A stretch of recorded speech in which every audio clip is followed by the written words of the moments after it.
We're going to call the June 21st, 2018 meeting of the Planning Commission to order at 9:02. For roll call, we are welcoming this morning Mr. Michael Howell, our new timber representative. Welcome, and hope we can answer any questions you might have. And great. All other commissioners are present.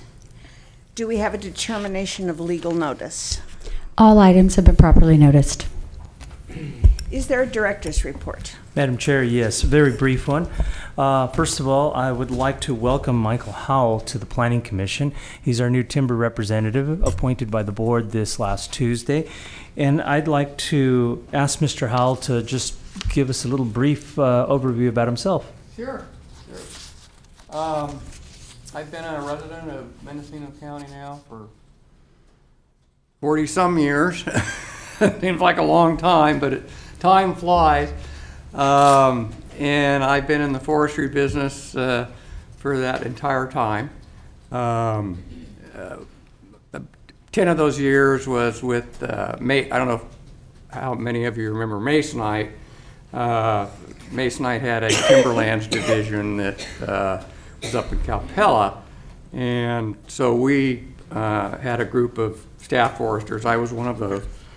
And then 10 years down the road, LP ended up gobbling us up, and I decided, you know, now's a good time to go on my own and go in the consulting business. And that's what I did. And it was, you know, the old saying, things are meant to be, and it was a great move for me. Right away I became very busy. And anyway, make a long story short, I still am in the consulting business. I have a lot of clients that have been with me for 25, 30 years. And so I have a great love for this county, and I feel very honored that Roger called me and said, hey, I'm ready to retire, and would you be interested? And of course, my first reaction was, no way, man, I don't have time to do this stuff. And then I thought, no, I can't do that, because I was instrumental in getting Roger on the Planning Commission back when he went on. Because I knew Karen Calvert, and Karen came to me and said, you know, I need to retire. Who do you think would be good? And Roger's name was the first one that popped into my head. So anyway, that's kind of a brief summary of what I do and where I came from. Thank you.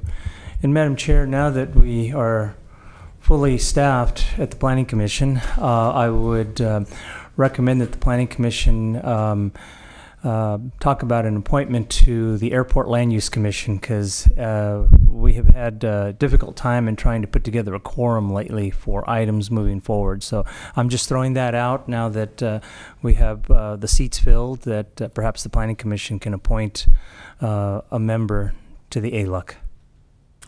Well, I would definitely be interested in doing that. What I can tell you as a member is that it isn't a very heavy commitment. We actually decided on the ALUC to have a meeting once a year so we could remember who's on it. Molly, I don't know if this would be something that interests you, but I do know they're coast airports. And so, you know, or again, Mr. it's Howell. funny. Roger warned me. He said, you know, you may want to appoint you for Well, we would be very interested, and we know the timber industry is also interested in the airports. And if you have the time, like I say, it hasn't been a tremendously heavy commitment, but it is a state-mandated board. Yeah, is it once or twice a year? Well, we've decided to meet once a year so we can remember who's on us. But we have years where we have 2, maybe even 3 meetings that has happened once or twice. They are on Planning Commission days, so it's not a separate trip. It's a 2 o'clock meeting usually after Planning Commission. So I don't know if you're willing to be appointed. I'd be glad if you to. are. Yeah. You glad would? to. Okay, Yeah. there you So, go. so what we would do is we would bring this back to the next item for an agenda, which would be the Yes. 19th, for the official appointment. And so we'll just agendize the item then. Okay, All right. sounds good. Which leads me to the next one. Is just as a reminder, the July 5th Planning Commission meeting is canceled, so you'll have a nice 4th of July holiday that week. And then, as always, I give you a report on the rebuild in Redwood Valley. And so far, we've issued 73 building permits, 18 are in queue. And one of the things I want to do is kind of break things down, because I always talk about manufactured homes and stick-built homes, where 38 of them are manufactured homes, 34 are single family, and then the rest of the permits are for garages and outbuildings. So every day we continue to see more and more permits come in. And with that, that concludes my report. Thank you. Any questions for the director? Seeing none, we will move on to matters from the public. The Planning Commission welcomes participation in commission meetings. This item is limited to matters under the jurisdiction of the commission that are not on the posted agenda and items which have not already been considered by the commission. No action will be taken. Is there anyone that would like to address the commission with such a matter? Seeing no one, we will move on to the consent calendar. No items there. So we will move on to case R 2018-0001. And Vandy, I guess you're up. Good morning, Chair and Commissioners. Today I'm presenting to you a rezone application. The project is a rezone of 2 parcels totaling 1.2 acres from industrial limited to commercial general with a contract rezone. The contract I'll touch on in a little bit. It's located about 1.7 miles north of Ukiah downtown on the north side of Feedlot Lane. It's roughly 0.1 miles west of its intersection with Lover's Lane. Let's pull it up here on the map. The parcel both parcels are improved with 2 structures each, and the structures do have connection to the Millview Water District as well as PG&E and gas. The rezone is to bring the parcel into consistency with the general plan and the UVAP. A little history is that back in 2011, when the UVAP was adopted, there were a number of parcels whose general plans were changed to kind of better fit the direction the county wanted to move in. We had a project earlier this year, the McGehee subdivision had that issue where it wasn't consistent. So this is similar to that situation with the UVAP changing a general plan. So this rezone is to bring the zoning into consistency with the general plan. There's a project nearby, the Fetzer Travel Plaza rezone, which is it's kind of over here. I don't know, I'm sure some of you have passed it every now and again on the highway. The parcel, like I said, is served by the Millview Water District. It's within the Ukiah Valley Fire Protection District, and it is connected to the Sanitation District. In terms of environmental determination, it was found to be exempt due to having previous studies done through the UVAP. It's also consistent with section 20.212, which is the rezone chapter. And to discuss the contract, we had no comments other than from the Department of Transportation, who wanted to see improvements to the sidewalk as well as to the access driveways leading from the parcel onto Feedlot Lane. So due to those conditions, we have established a contract rezone, which is Exhibit B of the packet. And just, again, those conditions are mostly just curb, gutter, and sidewalk improvements, as well as the driveway approach improvements. And these conditions would be, as it states, that they would be fulfilled in conjunction with the establishment and construction of a structure associated with a permitted use, approved by a building permit, business license, or discretionary action. And staff recommends approval of the project. Any questions for staff? Go ahead. Mandy, I was curious, who would be paying for the curb gutter and sidewalk upgrades? The applicant. And the applicant's making the application? Yes. Thank you. Any other questions? Then we will hear from the applicant.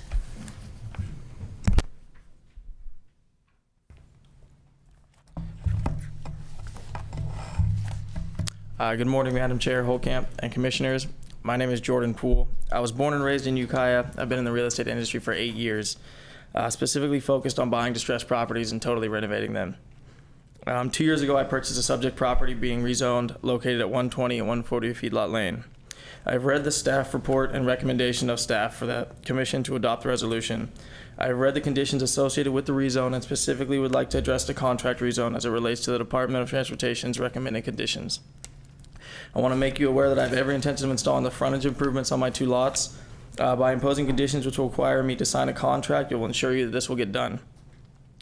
I have had big plans for this property since the day I purchased it. Although it's taken me some time to prepare myself for a project of this size, I'm now ready to move forward. I want to totally renovate the property top to bottom, including new metal roofs, metal siding, new doors, windows, everything else. And if you've seen the property, it needs it. Other than taking on investors and outside funding, I'm doing my best to self-fund the project as long as I can. I'll be working with strategic partners and doing this project in stages, and hopefully I can get the renovations done by the end of this summer. In conclusion, I want to build a business that puts money into this county. My plan with this property is to bring numerous jobs and huge amounts of tax revenue to Mendocino County, as well as uplift the area where these buildings are located by fully renovating them. I respectfully request that you approve this rezone and allow me to work towards starting my new businesses. Thank you for your time. Any questions? Yes. Could you come back? Yes, Mr. Poole, you indicated that you were addressing the rezoning conditions, I guess, and under the conditions, I guess I'm a little concerned about the curb gutter and sidewalk, and you're agreeable with that? Mm-hmm. Okay, thank you. Yep. Okay, I think we're good. Yes? We're going to open the public hearing now, and any members of the public who would like to comment are welcome. Could you state your name for the tape? Certainly. Yes, my name is Karen Mantelli. I work with Mr. Poole on bringing this project forward. So thank you, Madam Chair and Commissioners, for your time this morning. Just wanted to bring to the attention that page that discusses the rezone contract and under the conditions about fulfilling it in conjunction with the establishment of associated uses that Mr. Poole is addressing also. And Mr. Poole does, intend to bring forth a use permit that is going to bring about uses that are permitted, but they need to go through the use permit process. And the application has already been filed with the county, so it's following up behind this one. We've met with county staff over the past few months prior to this to get this in conformity, so that we understood that it was out of conformity, and now we're bringing it back in so the uses will be able to be applied for. And what we're asking for, Mr. Poole, is today is to talk about inserting some language or modification so that the rezone can move forward, but also simultaneously the use permit application can move forward to the commission, and then improvements can be installed simultaneously.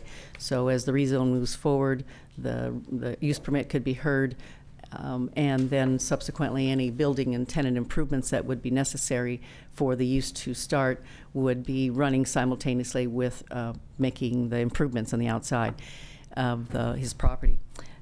Just asking for a little flexibility in making sure that his projects are allowed to still move forward while he's getting plans approved and getting the installation of these improvements.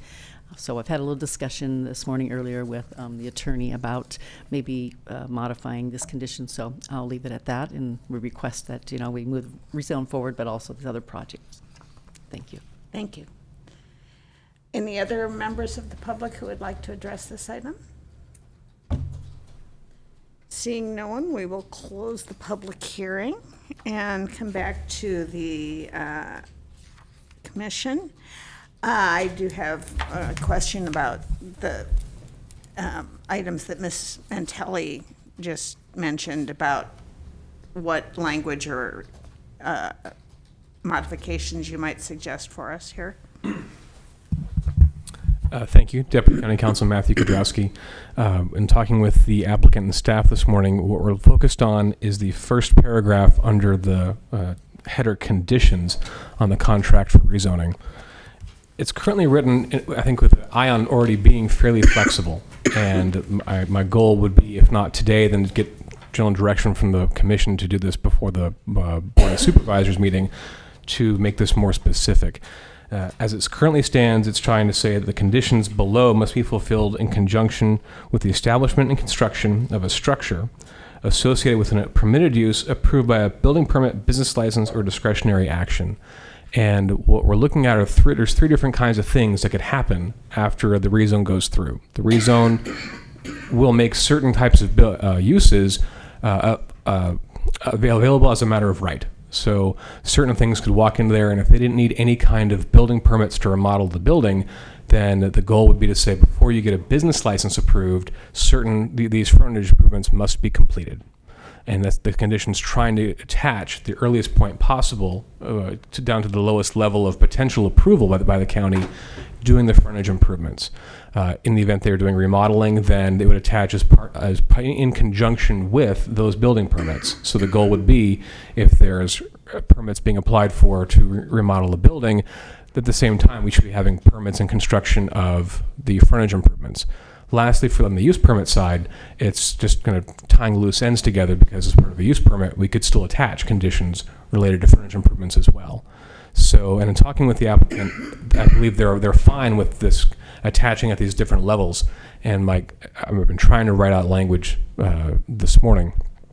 And if I were to try and revise this language, I would have it down to the following conditions must be fulfilled at the earliest of the following, which we hereinafter referred to as a project.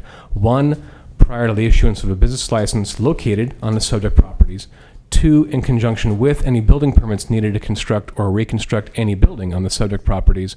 Or 3, in conjunction with any discretionary action applied for on the subject properties. So those are the 3 levels that I think are already discussed and mentioned in the existing language. I think the issue would be just making sure the language is more specific so it's clearer when these conditions attach. So I would prefer some additional, just given direction to try and revise this before we go to the Board of Supervisors, as opposed to trying to make sure we get this done this morning. I would appreciate a break later on today to finalize that language and can bring this back for approval. But that's the purpose, is attaching the requirements for the improvements to whatever we have that would require an approval by the county in the future. I'm going to ask the applicant to come back up. Are you clear on? I think I'm pretty clear on what he's saying. Just basically, he's going to attach the improvements. So before I am issued a business license, I have to do the street frontage improvements, and I'm fine with that. Okay. On that, like if that's the stage. So upon approval of, I can't do any business basically until it's done, and I'm fine with that. Okay. And if I may, in talking with the applicant, it sounds like they are trying to do everything at one time. So there is remodeling on both the parcels, one of which needs the use permit. So I don't think this is really affecting their overall timeline in terms of what they're going for. Yeah, if the improvements are contingent upon the rezone, it will kind of slow everything down. So that's why I would like to have it done contingent upon getting issued a business license. And I'm going to do all the street frontage on both parcels. I know my use permit is only applied for the 120, or I think it's the 120 lot. But I'm going to do the street frontage on both parcels when I get those done, because there's no reason to do it in 2 stages. Might as well have the one contract.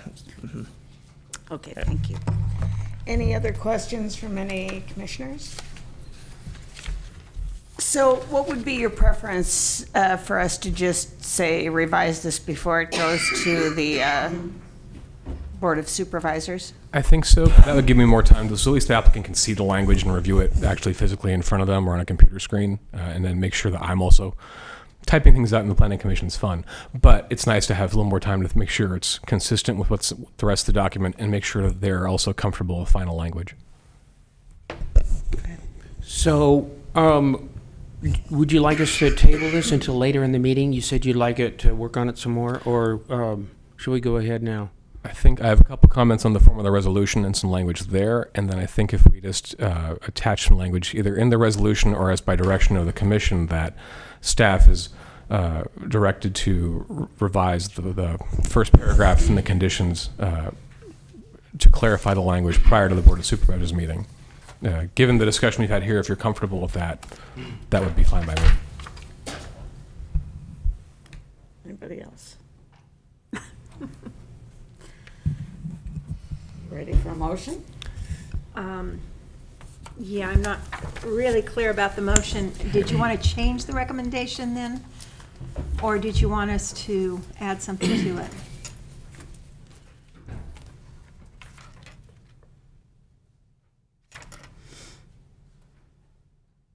Since we're adopting a resolution, I'm just considering what to, I have two changes to the resolution I'd like to add regardless, and then I'm looking at trying to figure out where to put direction by the commission to revise a certain paragraph. But that would be where I'd like to go with the resolution. In other words, we aren't going to wordsmith this change right now. We're going to direct him to clarify Well, it. I think the correction, I think the resolution would still move this forward to the board. It would just make sure that this Right. one provision gets worked on between now and when this goes to the Board of Supervisors. But that doesn't need to be listed in the recommendation that we make then? In other words, the recommendation could be as it's written in our packet? Or did you want to add something? I'm thinking it might be added into the resolution. Just add that as a different, And how a would new you like whereas that clause. worded? Still working on that. Would you like us to just move on to another item and review? We could table this for, If you can do that, that's fine. I'll work on that in the meantime, and I'll bring forward the changes to the resolution. Okay, thank Okay, you. thank you. why don't we do that? Okay, so what we're going to do is we're going to table the vote on this item until our council has a chance to work on the new language. And we will move to case U 2017-0019. And are you up or? Miss Cherry will be giving the presentation if we just get a moment to get set up here.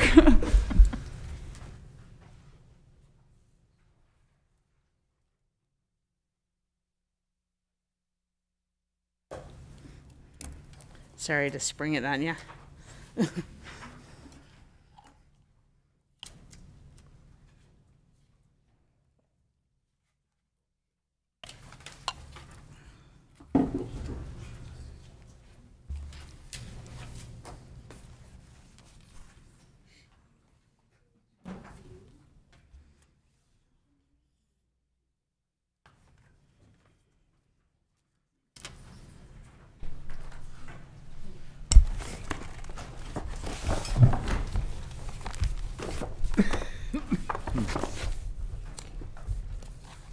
Just this morning. Is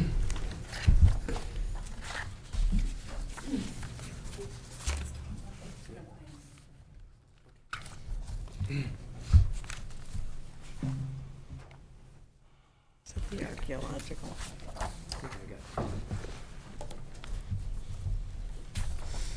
Yeah. You ready? Just need my pen.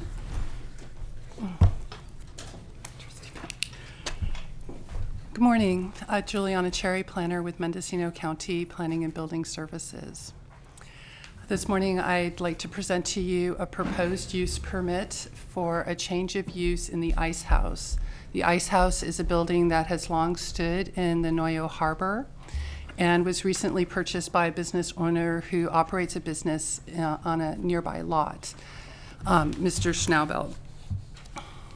He is interested in operating a variety of businesses at that location. He does need a coastal development permit as it is a new use, and one of the proposed uses at the site it would require a use permit. On the second page of the staff report, I delineated the variety of land uses that he'd like to do. The one that staff finds is the principal or primary land use would be coastal dependent industrial. In the harbor, in the fishing village district, the goal and the intent is to have land uses that are dependent or reliant on being next to the water. These would be uses that cannot be conducted unless they're near the water. Excuse me. So the primary land use that we defined was coastal dependent industrial. This is taking raw goods and manufacturing some new product. And in this instance, the property owner wants to make distillants. They primarily want to make brine-infused whiskey. And to begin that process, it's a long lead time. It takes more than a year. And staff really felt that for the use permit, the first year should include the primary land use. So the applicant is proposing, beginning in the first year, to do salmon-infused vodka, and that is a coastal dependent industrial land use. He's also proposing to have fish smoking in a small room, 459 square feet of the building, which is a coastal dependent industrial land use as well. He is proposing a charter ticket office. He has a boat, and you can purchase a ticket to charter the use of the boat. So the ticket office would be a coastal related support service, which is permitted within the district.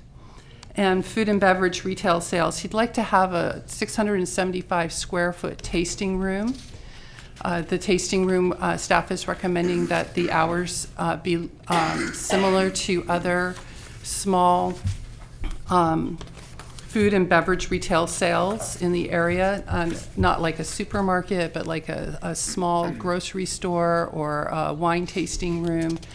Really, what the applicant has explained to us is it would be tasting of the smoked fish or the distillants that they're manufacturing there. And then finally, the other land use that they're proposing is to store fish emulsion and fertilizer in about 1,100 square feet of the building, and that is a coastal-related industrial land use. As I mentioned, this is the ice house, which is located in Noyo Harbor. If you've been on North Harbor Drive, as you come down the slope into the harbor area, there is a U-shaped turn in the road, and the ice house is right in the U there on the north side. This is a relatively flat land. It is part of our local coastal program. It is not part of the original jurisdiction. On the west side of North Harbor Drive in the flats, that's within the original jurisdiction of the Coastal Commission. This is in the appeal jurisdiction of the Coastal Commission. So we take a local action.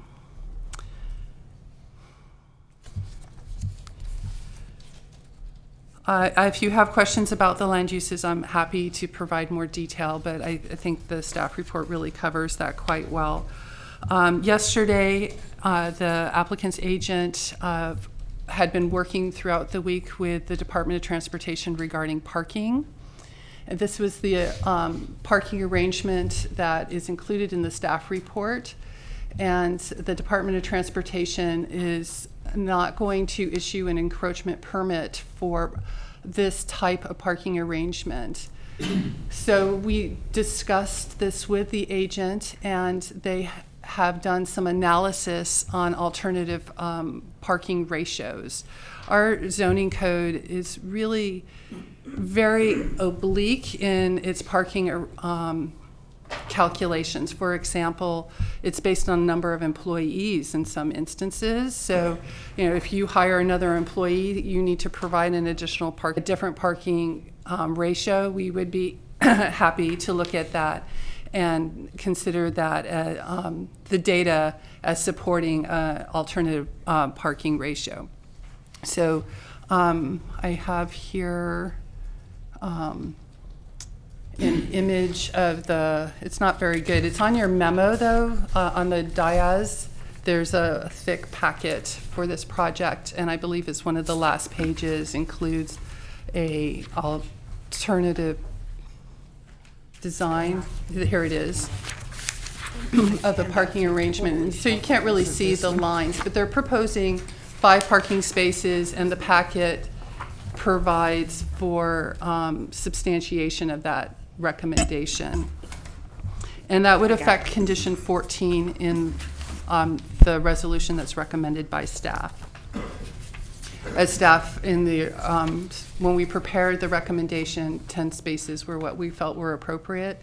Based on the information provided yesterday, the Planning Commission is welcome to consider changing condition 14 to 5 spaces.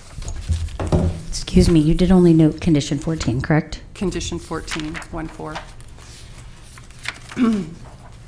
We also received comment from the city of Fort Bragg, which services the property for both the sewer connection and access to water. The city asked for 3 specific conditions, which are discussed in the staff report and are conditions 17, 18, and 19. Staff included a condition requiring that at completing the requirements for their sewer and water connection, that we receive a letter saying that the city is satisfied with that, or the Department of Environmental Health.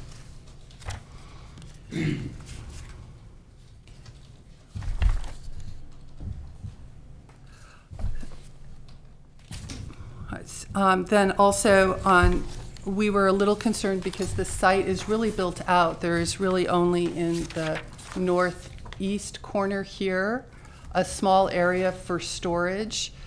So staff is recommending under the use permit that storage of materials be limited to within the building, and that is condition 20. And we have discussed that with the applicant's agent, and if they're able to accommodate, say, a refuse bin that where waste management comes and picks up and empties it, that refuse bin could potentially be kept in this northeast corner that's undeveloped on the lot. So regarding that, a solid waste storage and distribution plan should be prepared to the satisfaction of environmental health in the city of Fort Bragg, so that their activity of getting rid of their refuse isn't impacting adjoining property owners or the timely pickup of refuse. Let's see here. So then finally, on transportation and circulation, as I mentioned, the applicant has shown this revised parking plan of 5 spaces to the Department of Transportation, and they are in support of the 5 parking spaces as shown. If you have questions, I'd be happy to answer them. I have quite a few, actually. All right. But perhaps they're better for the agent. Mostly it's about the site. Sorry, I didn't have my mic on. Mostly it's about the site plan. I can't read the print, so I'm not sure what some of these labels are. But apparently there's going to be some tear down in the renovation. Parts of the building are going to be perhaps interior improvements. The only exterior improvements that are proposed really is the decking on the outside of the building here, which is shown with the horizontal lines. Just to walk through the floor plan, if I may. Yes. These are bathrooms, ticketing window, tasting room. On the second floor, this is office. And the rest is storage. And perhaps this, I'll have to ask the agent, but perhaps this is the room where they're making the distillants. And the access to the ticketing window is from the deck? From the deck. Yeah. Right here. Or from the door right here. Oh, okay. Well, that's helpful, and then maybe we'll get more information from the agent too. Thank you. Sure. Any other questions for staff? Go ahead. On page 3 of the packet, the last paragraph, And I apologize, I did not read policy number 3.11-1 or 5, but it mentions a natural gas pipeline. And there is no natural gas in the city of Fort Bragg or that area, the coastal area. So I don't know if you could remove that, or if it's, I understand it's probably just a part of boilerplate article, but. Right, this is part of the quote. I underlined for emphasis that you might not naturally come to the conclusion that a distillery is a coastal dependent land use, and you might not find that salmon infused vodka is a coastal dependent industrial land use. And so here I'm quoting the definition of the goals and policies of the fishing village, which include the entire quote, but commercial and industrial uses indirectly related to fishing industry. So staff feels that salmon is related to the fishing industry, and so salmon infused vodka is a commercial or industrial use indirectly related to the fishing industry. And that's why I provided the quote. But the you're saying the natural gas pipeline should not be included in the staff report? That's what I'm recommending. Okay, all right. Deputy County Counsel Matthew Kudrowski, just to clarify, that's a quote from what's allowed as a principally permitted use. So it's actually part of the code. We can't take it out of that. It's just saying that if natural gas were to be there, it would be permitted. Okay. But it's not something that is part of this project or saying it currently exists. Okay. Thank you. And then one other question on that same page, the first paragraph in our local coastal program consistency. I'm sorry, I'm not familiar with the Mendocino County Local Coastal Program. I was wondering if you could define that for me. Oh, sure. So in the 70s, the state of California adopted a coastal act, and it has goals and policies. And one of the goals is to have the coastal act implemented locally. So what you'll find throughout the state in cities and counties is that we have a local program that is implemented locally and is found consistent with the state act. The Coastal Commission has determined our local coastal program is consistent with the state act. So that is our land use plan, our general plan chapter, the coastal element chapter, and it includes a whole variety of sub-chapters, one for many of the coastal communities that we have here, like Elk or the Noyo Harbor, the town of Mendocino. So those general plan goals are implemented using our zoning code, and we have 2 zoning codes that implement our local policy, our local coastal plan. One is Division 2, which this project is subject to, and the other is Division 3, which is specific to the town of Mendocino. So we have a local program that implements the state's goals and policies for protecting our shoreline resources in the county. And if I may, Julia Acker for the record, I'll just say that it is made up, the local coastal program is made up of our zoning code and the coastal element of the general plan. So when we say local coastal program consistency, we're just really looking at the project under the veins of both of those documents and making sure that the project is consistent with that program. Right. Okay, great. Thank you very much. And I had a question about condition number 12, food and beverage retail sales, which states that on-site food preparation or service shall be limited to processing coastal dependent distillates and smoked fish.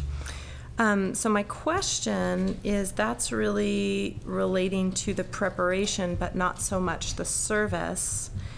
And is this saying that only the distillates and the fish can be served, or can other snacks be served? Or I'm wanting to see that food service addressed a little more specifically. If I may, through the chair, these conditions are attached, Nash Gonzalez, these conditions are attached because what we're trying to do is promote and enhance the coastal aspect of the products that are produced there, and not necessarily start bringing in things that are made elsewhere.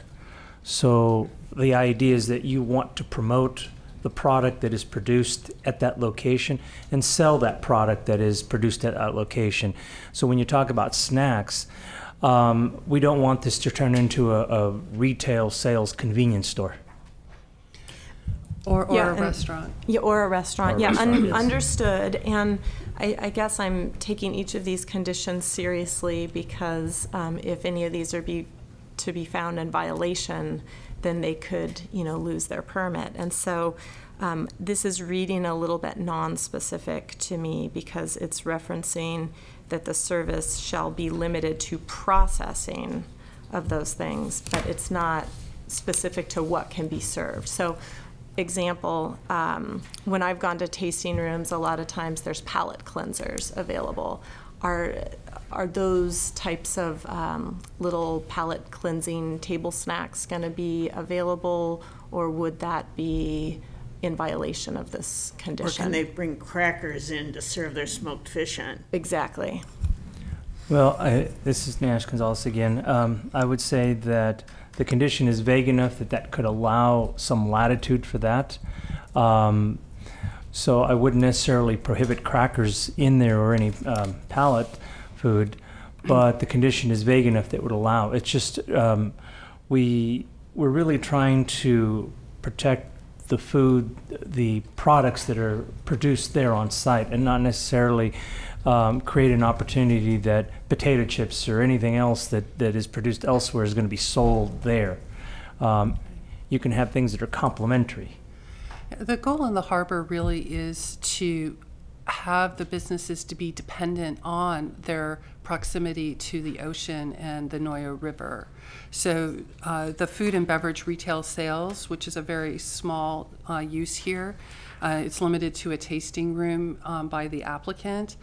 We're really wanting to have that tasting room activity be like the other activities in the building, dependent on being close to the ocean, because otherwise they could be located outside of the harbor. The harbor is a really small area of land, and it provides a lot of economic opportunity, and it's traditionally a place of exchange of goods, a harbor, right?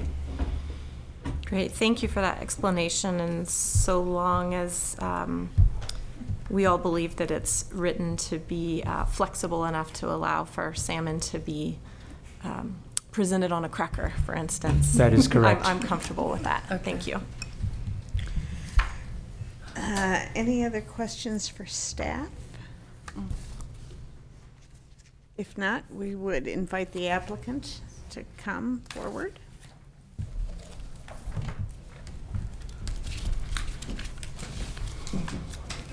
Hi, good morning. Claire Foster for the applicant from Wind Coastal Planning. I would like to thank staff and the commissioners and Madam Chair for the review and consideration of this project. I'd like to make a few clarifications. There are actually 6 parking spaces proposed, 5 regular-sized one and 1 ADA, and then 12 spots for bicycles. Per an ordinance in LA that lets one replace automobile parking with bicycle parking. So if that configuration were used, then we are creating enough the proposed spaces per Mendocino regulations. I appreciate you bringing up condition 12, because I would love to see the word complementary in the condition, because I think that is important, and as it is written, that should, later in life, different people review these conditions, it could be misunderstood. So I would like to see perhaps 12 be changed to serving instead of processing, and with complementary, food items, something to that effect. Do you have any questions? Could you repeat that last part? What you would like changed? Oh, sure. Let me look at the condition. Because I think B is just the hours. That's probably not where you really want it to be. Pardon? I said 12B is just the hours. Oh, yeah, this is 12A. No, it's the 12. Thank you. 12. Yep. On-site food preparation service shall be limited to serving coastal dependent distillates, smoked fish, and complimentary items. That's what I was thinking.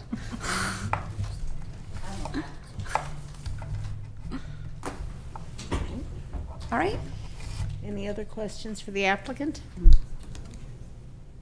Go ahead. I just have a comment. I'm fairly familiar with this area. We're over there most of the summer, and I just want to say I'm thrilled to see some improvements in that area. I think that harbor area has a lot of, could really be promoted, and I'd love to see more people jump on board and clean it up, because I think there's a real opportunity there that's being missed, and I'm thrilled to see someone going ahead with a project like this. Thank you. It's really exciting. You know, I mean, this building has laid fallow since the early 80s, and there's a lot of other buildings down there, and it's complicated with our current, you know, regulations with fishing dependents, you know. So it's exciting. We had to throw in the salmon vodka at the last minute. Because the goal is really much more something along the whiskies of Scotland, you know, and those are very much, you know, coastal dependent. Well, thank you very much. I have more questions if you would stay. Go ahead. Yes, Hi. excuse me, hi. So if you could go over the site plan with us. I Are there any portions of the building that are going to be removed?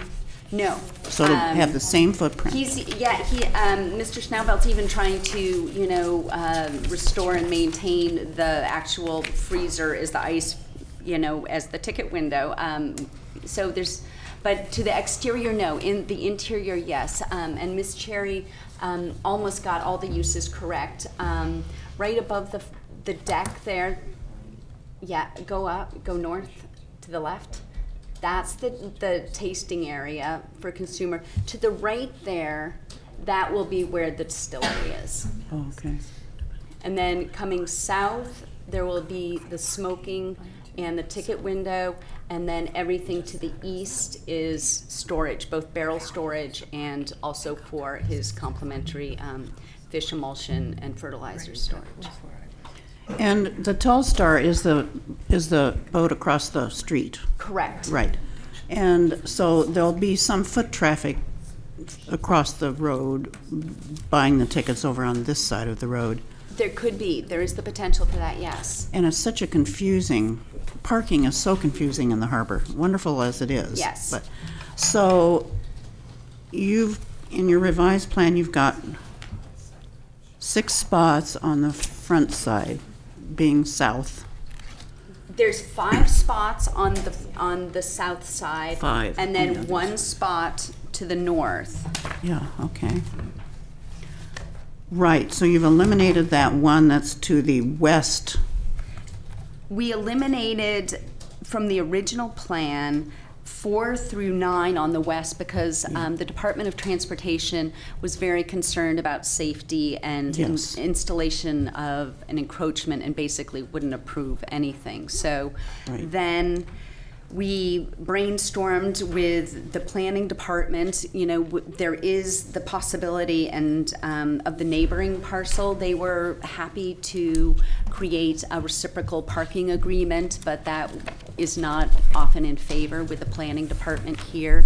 So that wasn't, but I see that as being a very viable option for foot traffic and additional parking should it be needed. That corner spot, though, was not a good idea. I would agree with that. Yes, yeah, I totally appreciate that. Yeah. And since it was an ice house, has it been environmentally cleaned from ammonia and other various industrial uses that were there? I do not know specifically, but I know that the building department will certainly, you know, oversee that in its process of renovation. Right. Okay, and then I think that's all my questions. Thank you. Thank you. One more. sorry. Regarding the 12 bicycle spaces, will that be for motorcycles as well, or just bicycles? Proposed is just bicycles. Because I think that the motorcycles would need, you know, a vehicular encroachment, and that is not permissible per Department of Transportation. I just have a bit of a concern. I mean, there are a lot of bicycle or motorcycle riders over there, and I'm hoping that, I don't think 5 spaces plus an ADA is a lot for, I don't know where the people who are going out on the party boat are going to park. Perhaps there's another parking area for them. I would think that there would have to be. I mean, this would just be for purchasing the tickets. Yeah, I just hate to see a motorcycle take up a whole parking place, so I didn't know. There's a lot of other opportunity, just not on this site. This site is, you know, incredibly constrained because it was built, you know, a long time ago. And so it occupies, you know, a larger portion of the actual parcel than perhaps would be permissible today. But there is a lot of opportunity down there. The parcel to the north has the opportunity for over 50 spots, parking spots, and it's completely empty. Wow. So there is opportunity, just not on this particular parcel. Okay, thank you. Yes.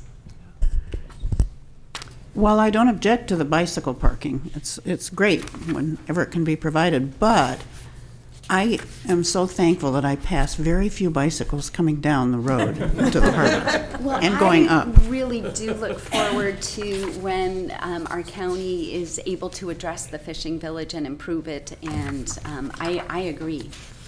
Very tricky. I They'd am be so very brave. careful of bicyclers down there. So, if I may, to the chair, staff has been conferring, and we've just received this information yesterday, and the county council is advising that staff take a deeper look at the data provided by the agent for parking and come back to the Planning Commission with a recommendation that we've had time to endorse. And so we respectfully request that the Planning Commission consider continuing the item. You live with that? I guess so, yes. And that would be, would you be able to do it by our, I guess, the 5th meeting? Or August 2nd. The August 2nd meeting? Yes. August 2nd, so we're not having it going in July. Well, I guess they're feeling like that second meeting since the 5th of July is canceled. The 19th of July, are we meeting on the 19th of July? Oh, okay. So, Go ahead. is there any way we can go ahead with this and come back for just the parking? Thank you, I agree. Because, you know, Yeah. it's summer's, it's gonna start raining before you know it. If I may, through the chair, parking's going to be an issue, and we really need to find a way to resolve this sooner rather than later. We can't segment the application and approve the use without the parking, so the two need to go hand in hand. So staff has some concerns that they've expressed with regards to adequate parking on site. Staff would like adequate time to review the information since the new information was just submitted last night. Staff has not had an opportunity to evaluate it. And then the other thing for the record is that we can't rely on the City of Los Angeles's ordinances as an example. We rely on our ordinance, and we can make an interpretation based on what's in the code, but we don't use other counties' ordinances. I'm sympathetic to that. I am also unclear on what, if any, public parking there is in the harbor area that might help this project. You know, I mean, people are referring to other lots with capacity, but that doesn't mean that their customers would be permitted to park there. And so I do see that we kind of need to do this, but I kind of hate to hold them up for the whole summer. I mean, Parking is an issue in the harbor. I mean, just due to how long ago it was created and that it wasn't, you know, as much of a focus. So some of these parcels, what Mendocino County regulations deems correct is virtually impossible. And I appreciate that, you know, when permits and applications, you know, come before us, that we are given the opportunity to correct this, but sometimes the physicality is impossible, and so it's an issue.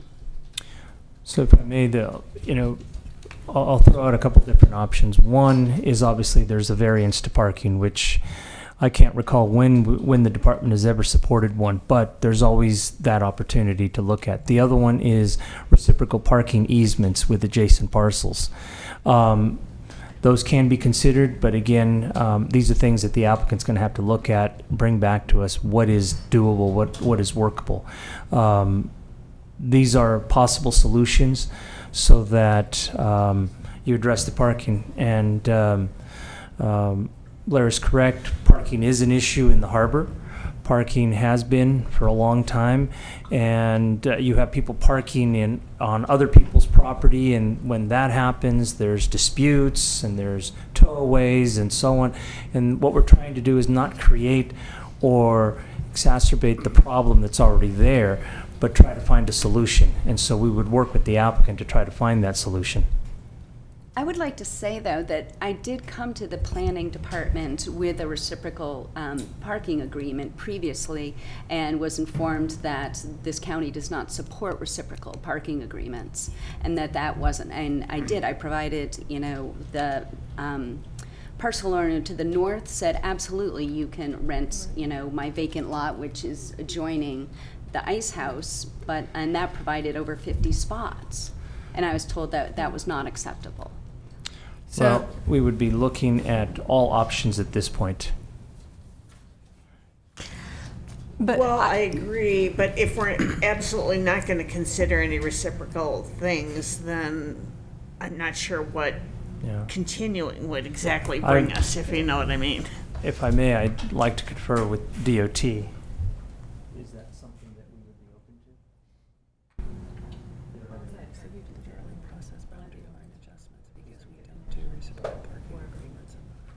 So DOT does not have an issue with reciprocal parking, and I'm not sure if staff has had an opportunity to look at this. So in considering the reciprocal parking that was suggested, staff looked at previous work within the department and within the harbor. Other businesses that have had to increase their parking have literally processed boundary line adjustments so that they are not doing a reciprocal parking agreement, but increasing their lot size so that they can accommodate the parking on site. It's not something that I've seen, but it's something that we do in this county.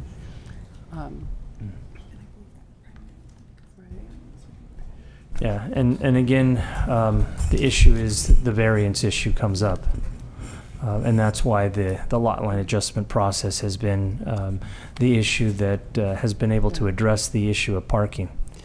What staff had directed the applicant to do is to do a parking study, and that we would be willing to consider some science behind the demand for parking at this site, maybe using like the Institute of Transportation Engineers tables for parking for warehouse use,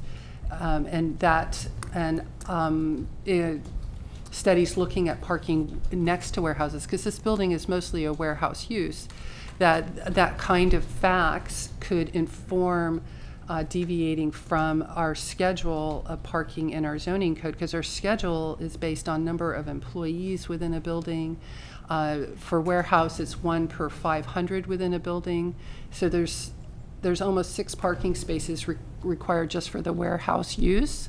And then there are 2 employees, so they end up very quickly at 9 or 10 parking spaces being required using our zoning code. That is why we had suggested that they do research and provide some standards, like the transportation standard for on-site parking. I believe 9 spaces would be required per Mendocino But again, it's pretty wonky, and hopefully someday it will be revised. But in the meantime, trying to find some solution so this building does not have to continue to lie empty, because virtually anything that goes in there is going to require more spots than can be created, unless one would be able to be creative and adopt, you know, something like Los Angeles did, that you could substitute 4 bicycle spots for 1 car spot. I mean, there has got to be some creativity here, otherwise it will continue to lay empty. And just in support of that idea, it seems to me like maybe we need to look at our own regulations and see if these reciprocal parking agreements in these highly constrained sites could be somehow adopted. I also received a note that said we could continue this to the 19th. So it won't have to be too much longer, it'd just be a month. Great. So anyway, I'm not sure, I don't want to really put you on the spot to try and do this on the fly, but I do think there are a few sites in our county where we're going to have to consider something. It can't just be that the cars dictate everything. You know, on some level, it does seem like this is a really good use of this historic building, and, you know, it would be nice if we could figure something out that preserves safety for the public, and maybe getting a little more flexible with our regulations with the reciprocal thing could be one of those answers. And I would agree that our ordinance is antiquated. It was written in the 1980s when we were still very automobile dependent, and while today we're trying to encourage reducing our carbon footprints, and using bicycles and other means of travel is the way to go. However, we are still dealing with the code the way it is. To continue it to the 19th would give us an opportunity to further look at this and perhaps try to look at some alternatives that may work.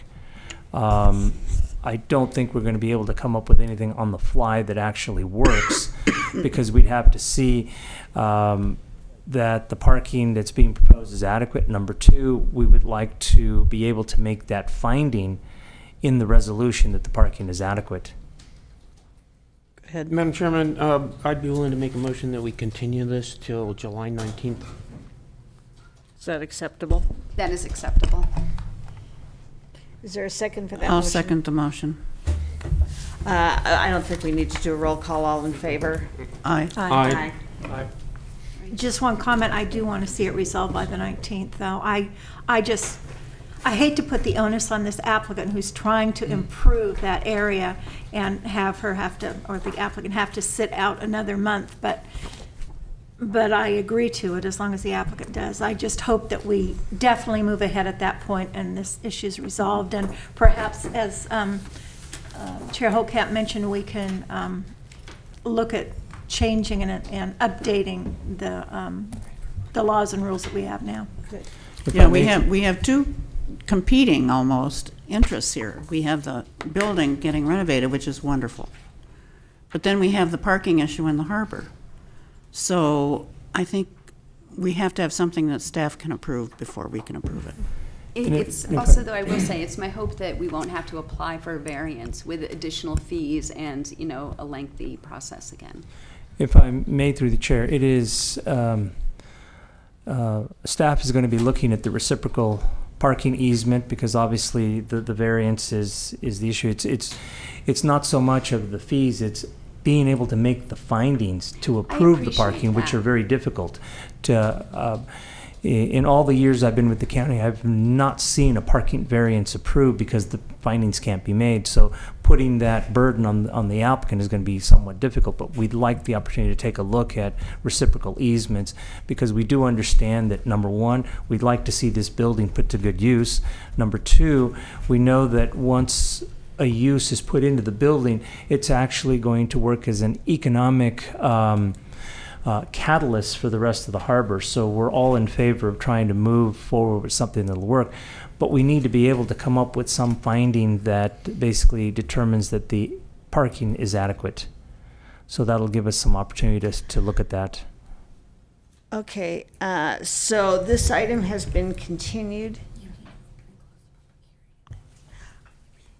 Okay, I'm just advised that we also need to reopen the public hearing on this because of the continuance. Is that correct? Deputy County Counsel Matthew Kudrowski, just for cleaning up procedure, if people are here today to speak on the item, I think we should table that vote on the continuance, open the public hearing, hear their comments, and then continue the hearing to the 19th. Okay, that sounds good. Have a seat. We're going to open the public hearing. If there is anyone here who would care to comment on this item, now is your chance. Seeing no one, we will close the public hearing. Please leave it open for... Oh, we're not going to close the public hearing, and we're going to leave that open until the item is reheard on the 19th. Okay, we are going to take a brief break, and then if staff is ready, we're going to return to the Feedlot Holdings LLC item that we took a pause on. 10 minutes.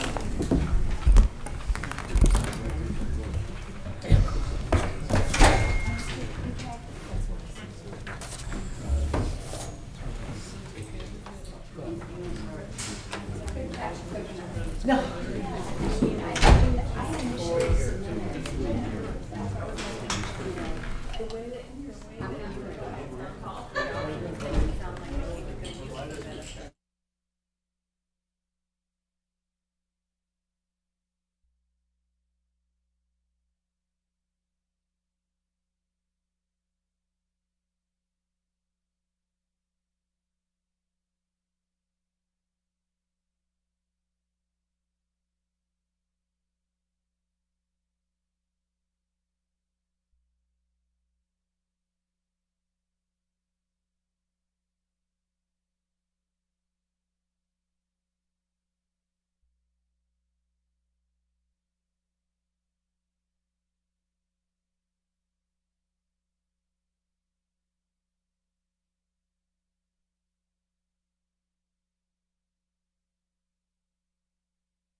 Door.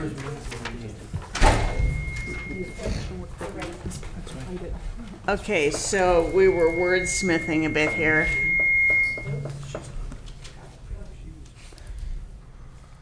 And if county council has some proposed language for us. Deputy County Counsel Matthew Kudrowski. As I stated before, I also had one or two changes beyond what we're talking about now.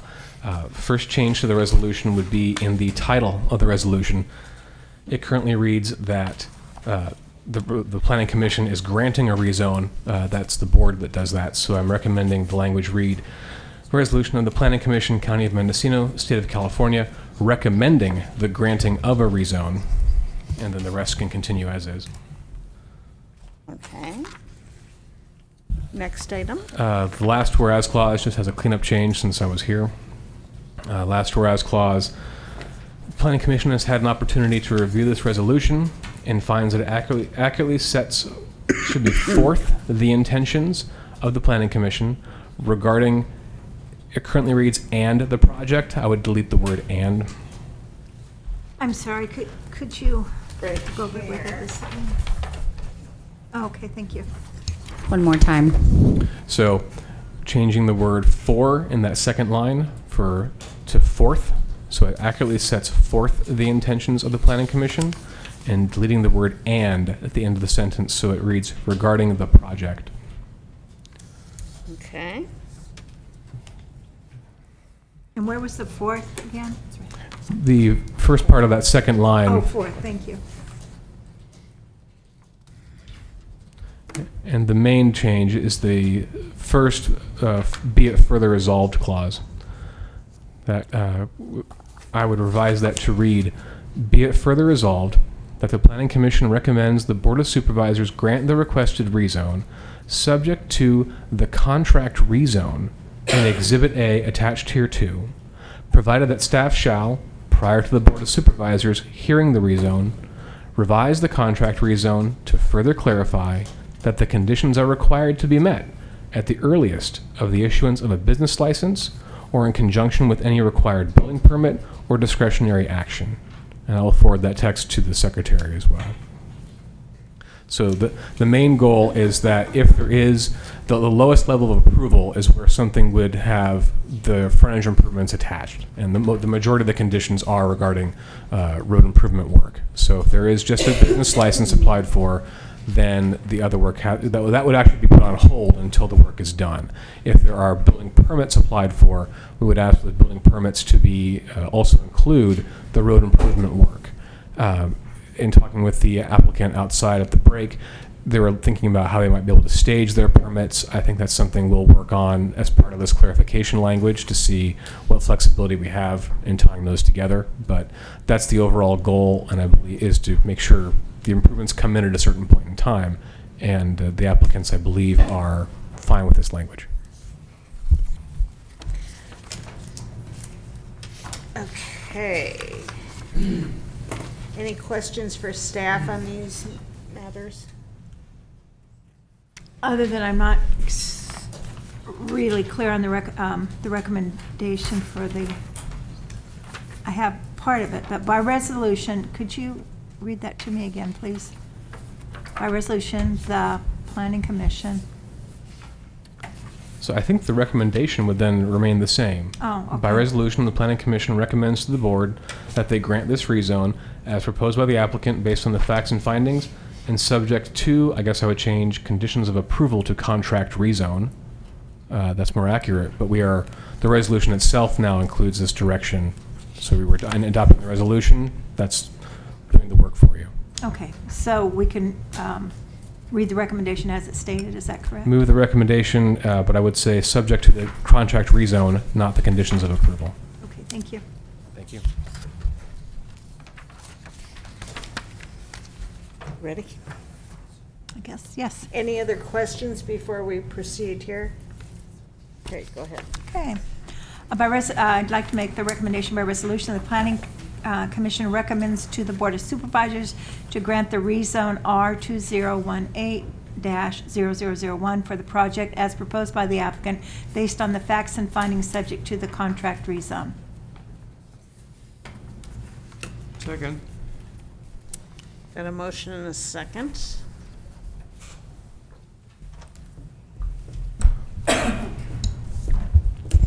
Commissioner Hall.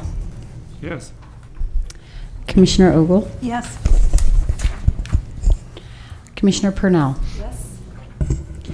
Commissioner Warner. Yes. Commissioner Nelson. Yes. Commissioner Howell. Yes. Chair Holtcamp. Yes. Motion carries unanimously. Thank you, Chair and Commissioners. Okay, we're keeping this one. We will now move to item 6C. This is case U 2018-0001. And Juliana, I guess you're still up.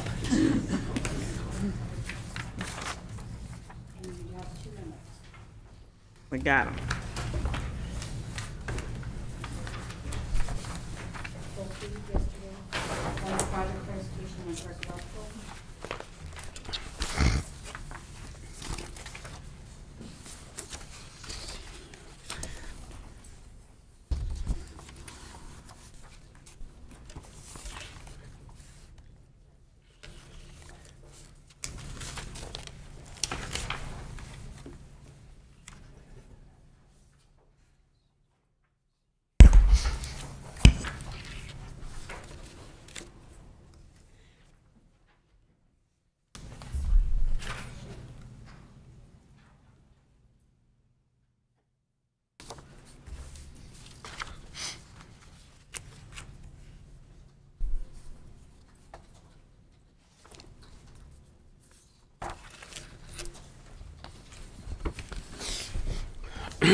Yes. Agreed. We're gonna do the Ukiah and Caston Street one first.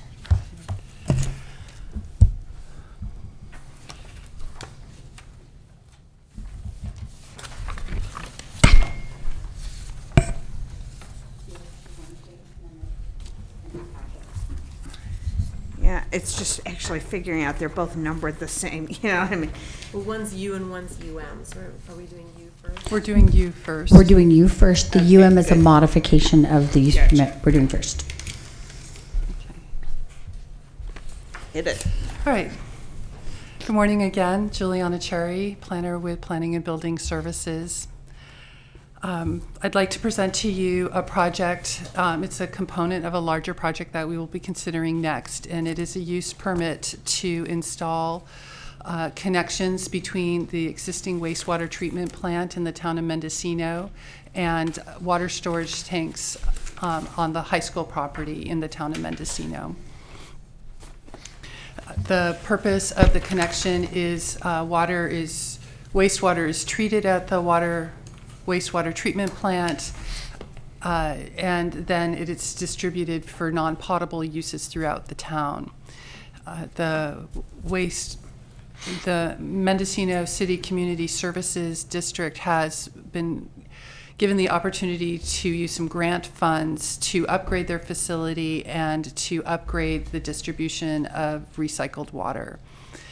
One of the memos that is on your dais has the subject line project clarifications. And I last week spoke with the applicant, and they believe that there are in the future opportunities to expand the distribution of the treated water to as far east as the elementary school and Friendship Park. So to accommodate that, they would like to upsize the diameter of the pipe that they're proposing to lay on Ukiah and Caston Streets from 6 inches to an 8-inch diameter pipe. and this will increase the total volume of water that can be distributed in those pipes. The trenching might be slightly deeper than as proposed in the staff report, but basically the project would be the same. There's no substantial change in changing the size of the pipe from 6 to 8 inches.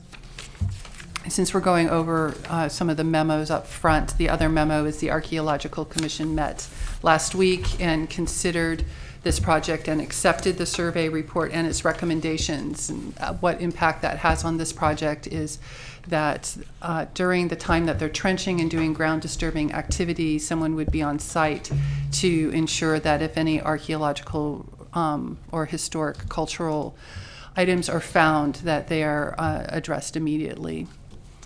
And there are existing conditions that reflect that recommendation, which I believe is condition 9. So the project is to install pipes along the streets, Ukiah and Caston streets, so that water from the wastewater treatment plant can be distributed to 2 storage tanks up at the high school. And this is in support of several policies in our general plan coastal element. One policy is about the expansion of reclaimed water, policy S1. Another policy is about providing the access. The project will include in providing at least 1 spigot at the Mendocino City Community Services District, where property owners can come to the spigot and log that they're taking some reclaimed water, and they can use it for irrigation on their property or some other non-potable use. Another part of the project is that the fire district will be purchasing fire hydrants, and so this installation of the pipes in the streets will allow for the connection of fire hydrants, I believe 3 fire hydrants. And the scope of the application includes the installation of the fire hydrants. It just would be the responsibility of the fire prevention district to provide the hydrants. It also, this project, because it's making reclaimed water more available within the town, it will reduce the demand for groundwater in the town of Mendocino. I don't know if you're aware, but almost every lot on the town of Mendocino is completely dependent on their own private well. So you have some 400 wells in town, and so those waters are used for both things like within the house or within the business, but also for irrigation. And making this potable, this reclaimed water available should reduce the use of water and draw down on the groundwater.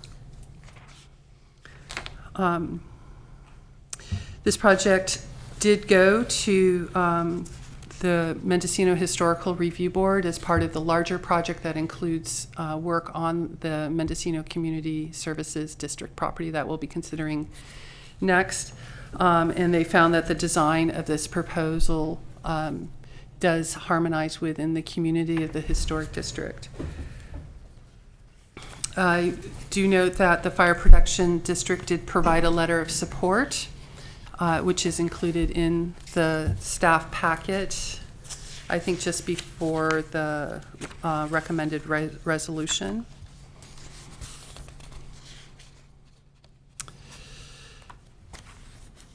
We also received comments from the Transportation Department, and I was just speaking with Amber from the Transportation Department, because this very specific conditions that they had requested are not included in the staff recommended resolution, and I apologize for not including them. So I inquired of her whether condition 5, which is really a rather broad condition, stating that all necessary permits for development from the county, state, or federal agency shall having jurisdiction need to be obtained. And she felt that this condition 5 would satisfy her requirement as laid out in her memo. If you'd like, though, I'd be happy to read the memo into the record so that the applicant is, I have shared this memo with the applicant and they are agreeable to it. But I'd be happy to read the specifics of the Department of Transportation's requirements. It seems like we should probably have that in the record, Okay. right? All right. So if I may proceed. Any proposed work within county rights-of-way requires obtaining an encroachment permit from the Mendocino County Department of Transportation. Additional stipulations may be added in the issuance of the encroachment permit. Water lines shall be installed in accordance with improvement plans prepared by a civil engineer and approved by the Mendocino County Department of Transportation. Current improvement plan checking and inspection fees apply. Trench restoration shall conform to Mendocino County Department of Transportation standard number A60A, A60B, and A60C. Applicants shall provide compaction and/or other material tests as directed by the Director of Transportation or his authorized representative to verify compliance with the backfill requirements. Said tests shall be made under the direct supervision of a registered civil engineer. As a minimum, one compaction test consisting of at least 3 readings shall be made for each 250 feet of backfilled trench. Tests shall be representative of all levels within the trench above the conduit zone. Copies of all test reports shall be furnished to the Department of Transportation in a timely manner. Prior to paving, all areas with failing test results shall be reworked and retested until passing results are obtained. The applicant can select to use a sand surrey with maximum 2 stacks cement for backfilling the trench. If sand surrey backfill method is selected, there shall be a minimum of 12 inches of sand bedding, shading, separating the sand surrey from the utility. There may also be sand shading and bedding between utilities and all culverts if encountered. Any and all excavations that exceed 5 feet in depth require a currently active permit from the Division of Occupational Safety and Health. In accordance with California Health and Safety Code, Section 17922.5. The Department of Transportation will not issue an encroachment permit for any work that is planned to be in excess of 5 feet in depth without the applicant first providing proof of issuance of a currently active Cal OSHA. If county road drainage culverts are damaged in the course of this project, the culvert shall be replaced. The recycled water line shall be installed below all county culverts. The applicant is responsible for the asphalt and/or aggregate-based trench settlement within the county right-of-way for the following 2 years from the date of completion to repair the excavation to its original condition. The applicant shall repaint all disturbed road markings. The applicant shall post a bond for each trench restoration should any settlement occur. This bond amount shall be based on the engineer's estimate submitted by the applicant and approved by Mendocino County Department of Transportation for the cost to repair the excavation to its original condition. Again, I apologize for not including these in staff's recommended resolution. Is the applicant aware of this Yes, I did share it with them during the time of application review. Yes. Sorry, I'm asking for staff to come in to make copies so we can get that distributed. And yeah, we're going to take a brief break and let her do that. So we're going to take 5 here. Okay. They want to get the paperwork together. April 6th. Another tree.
All right. Right, so staff has had an opportunity to confer, We're calling us to order. okay.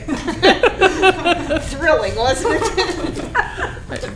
Thank you for the opportunity to confer with staff. Staff recommends adding a new condition 15, which we recommend could read, the requirements of Mendocino County Department of Transportation as provided in the letter dated April 6, 2018 shall be adhered to or other acceptable means as determined by the Department of Transportation.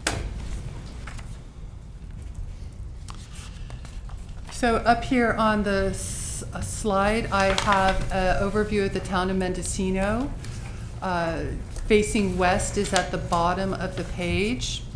So here is the treatment plant, and the trenching would follow Ukiah Street, Caston Street, and then the high school is up here, and the two circles represent the water storage tanks that they would connect to. If you'd like more detail about the trenching, I do want to mention that staff does have some recommended conditions about overnight parking. The county code does not allow for overnight parking of large vehicles on public streets in the town of Mendocino. So we've talked with the applicant, and they feel that they can find some off-street parking for their equipment overnight, including either the wastewater treatment facility or working out an arrangement with a property owner. So that's condition 14. Condition 13, similarly, construction materials shall be off-street. Condition 12 is that they're required to get building permits.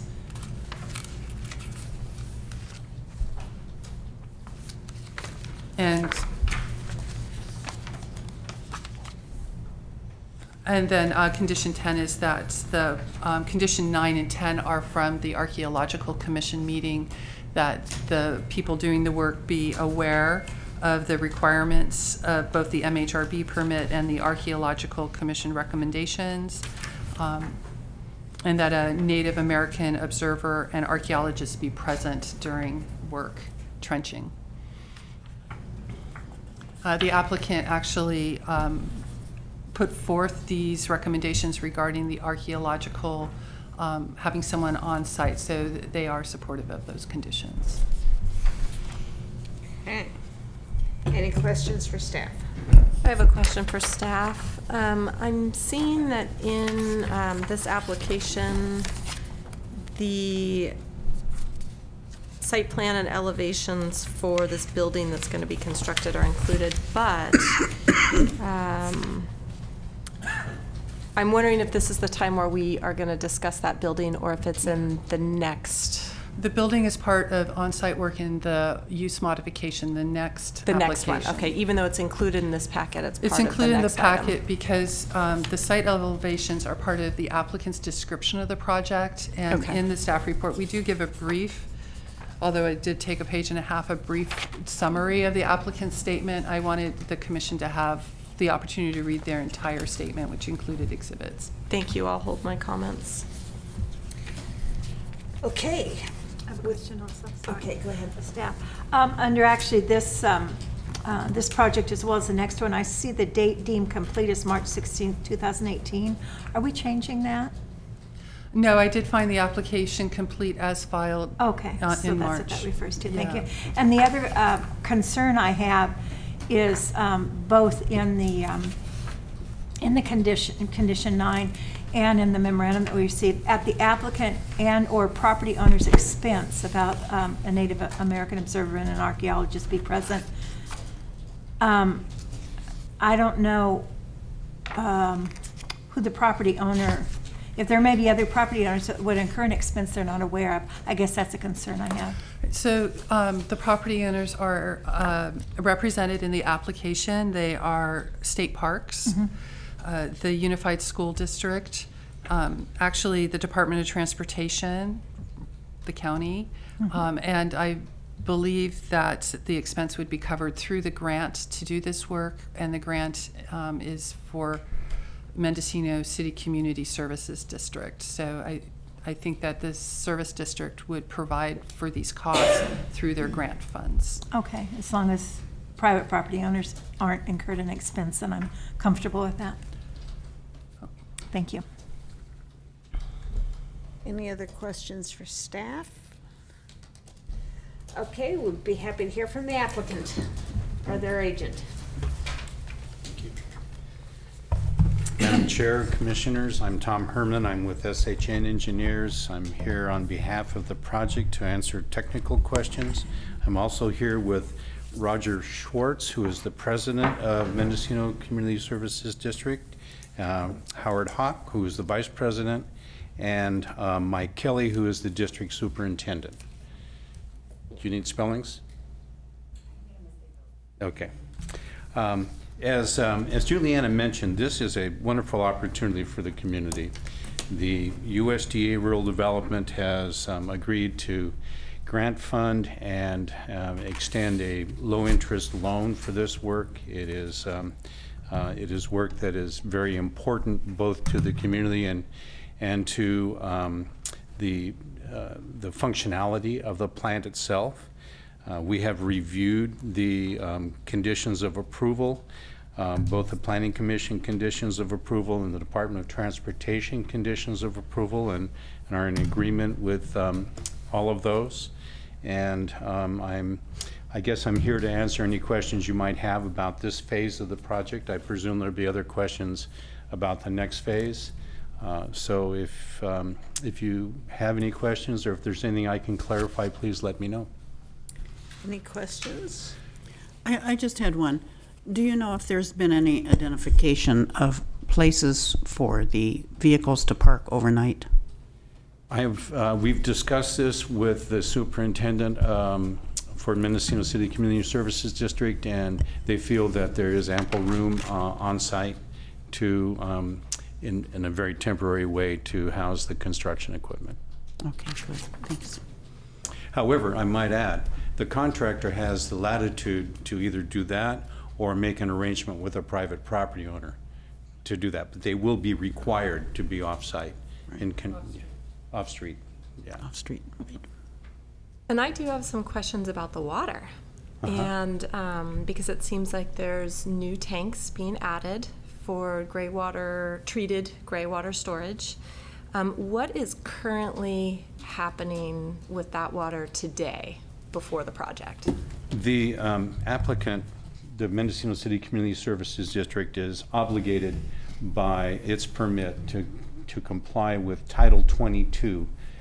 Title 22 is a statute that's enforced by the Regional Water Quality Control Board that establishes the level of disinfection and treatment that recycled water must be subject to before it can be distributed as recycled water. And they're currently doing that. The next phase of the project allows them to do that in a much more efficient way. And that's part of the project. That's one of the major parts of the project, is to change the disinfection process. But they're currently meeting Title 22 standards and distributing water to the high school through a 2-inch pipe that has a rather circuitous route that is not the best. And that 2-inch pipe makes it very difficult to fill the high school tanks in a short period of time or efficiently. So that's one of the reasons that we chose to extend the line up Ukiah and Caston to the facilities at the high school in order to allow them to fill more quickly, as well as to provide fire flow along the way. Okay, so the water is currently being recycled, used at the high school, but this is going to add efficiency and capacity and fire suppression abilities. Exactly. Okay. Yeah, you said that much better than I did. I just want to make sure I'm getting the big picture on this. It's actually really nice you're getting 3 hydrants out of it. Yes, and we're working very closely with the fire department. There is a potential, as Juliana mentioned, that there could be an attachment to this system to extend fire flow further into the community. We are also in the process, as in the next phase of in the design of the rehabilitation of the treatment plant, providing sufficient electrical feed in case we have to upsize the pumps that we're currently envisioning for this part of the project in case we have to pump further. So if that were to happen, and there is potential, we're led to believe that that can happen with a grant, then the facilities within the plant to increase the pumping capacity will be there. Can you describe the need for the public filling station? That part's not making sense to me. Well, I think it's, and I can't characterize it well, but it is an opportunity for someone to come and fill a tank and go to their own property and use that for irrigation water. I don't believe it's used very often, and there are permit compliance issues that the district has to go to make sure that water is used only for non-potable sources. So, I mean, it is something that's overseen very closely by the Regional Water Quality Control Board. And there were some comments that came in from the public about concerns about the sludge stations possibly not drying in the coastal climate. Is that something that you're concerned about? Actually, that would be part of the next item. Part of the next Great. item. We'll But I will cover address then. that, and thank We'll you cover for bringing then. that up. Commissioner Nelson, did you have a question? Yeah, the public spigot for water, is that used very often, or it just seems like that's a problem? Well, let me do this. If you don't mind, let me address that to the superintendent, and he can perhaps. We'll open the explain that better. public. Is that, I guess. Is that appropriate? No, I guess he's part of the applicant for sure, so. Just state your name for the record if you Good would. morning. Mike Kelly, I'm District Superintendent. Yes, fill stations are used, statewide, and it's approved by the regional board. Santa Rosa is a good example. The applicant, they'd have to fill out a permit application with us. We'd give them some training about how to go about using the recycled water. And the advantage of doing this is it cuts down on extracting groundwater for landscape irrigation. So it'd be a real beneficial use to the town. So would they bring a 5-gallon bucket? Pardon me? Do they come with a I just can't picture it. Do they bring a 5-gallon bucket, or do they bring a 200-gallon tank, or how does this work? In communities that already have these types of fill stations, they generally bring a plastic tank of some sort in the back of a pickup. Okay. That they can fill. And we've also envisioned having a trailer-mounted tank that we could take out to somebody's property with a pump on it. After they obtain a permit, and they could use it for landscape irrigation. You can't put it on vegetables, for example, or a garden. Is this something that you do now, or would it be a new Only system? for compaction and dust controls is the only recycled water use we've used off-site, other than irrigation at the high school on the athletic fields. Mm-hmm. Okay, thank you. Yep. Any other questions for the applicant? Yeah, one. Regarding the completion of the trenches and the backfilling and then the surface, because it is an historic village and people care so much about the appearance in the village of Mendocino, I'm just wondering, is there any way, and probably not, to have that new line of blacktop, of asphalt, to not be so visible? I mean, I don't think of a way you could do that, but it will show, won't it? Yes, it will. Yeah. And there are ways, but they are quite expensive. You know, after you're trenching, you would, you know, potentially resurface the entire road, which would be, you know, very much an onerous requirement at this point for the district. Over time, it'll disappear. Right. I don't know if that's much consolidate, you know, but whatever. It's not something that would really bother me too much, but I can see that it might somebody. Yeah. One of the things that we did see in the conditions from the planning department was that it restricted in condition 11F, it did restrict excavation to the period between May 15th and October 15th. We will be coming to the planning department with all of the conditions necessary for us to be able to do our work during the off-season, during the non-tourist season in the area. So we do anticipate doing winter work, but we will provide all of the erosion control and you know, necessary controls to make sure that there are no issues during that wet weather period, and we hope that we can get that permission from the planning department.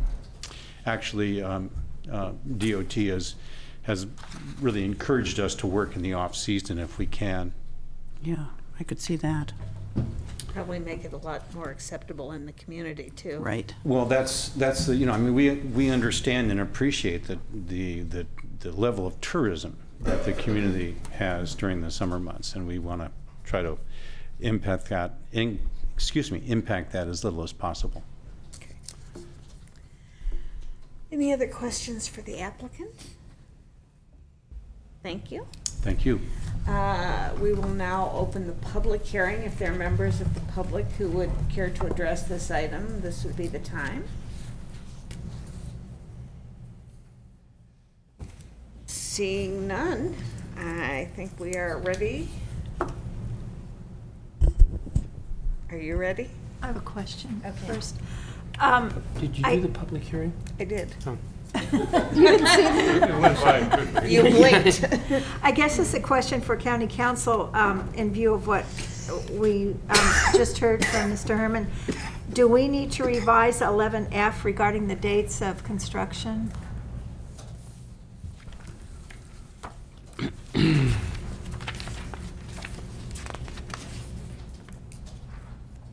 That's on page 6. Yeah. I'm wondering if the unless wet weather grading protocols are approved gives that flexibility. I think it does. If I may, yes, the applicant would have most likely additional best management practices that they would be putting in place during the wet weather. They would do the work during a time when a rain event is not anticipated, and they can apply for a permit to do the work during the wet weather if they meet those additional conditions for the permit. So I don't believe that 11F needs to be revised.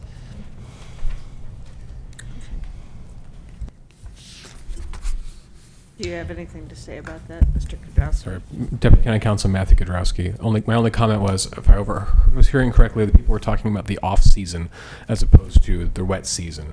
I think that our concern technically is for the wet season, and this provides us the flexibility to do things in the wet season so long as protocols are in place. Okay, thank you. The motion needs to be modified. At the end of it, it needs to read, and the addition of condition 15.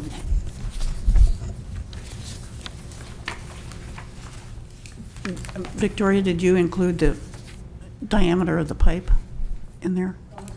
The diameter of the pipe. Are we changing that?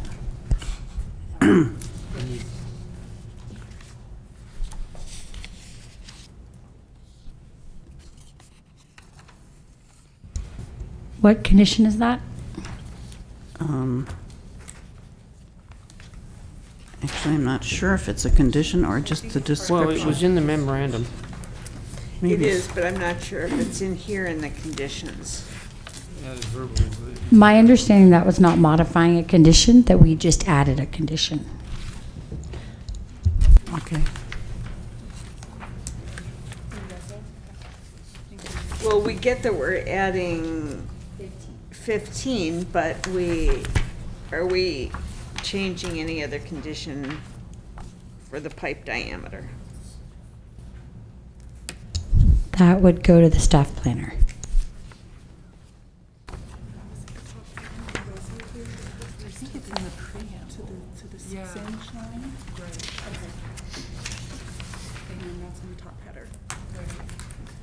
Where does the pipe diameter go? From 6 to 8. It was in the memorandum. That they want to be able to, push it out for the fire hydrants too.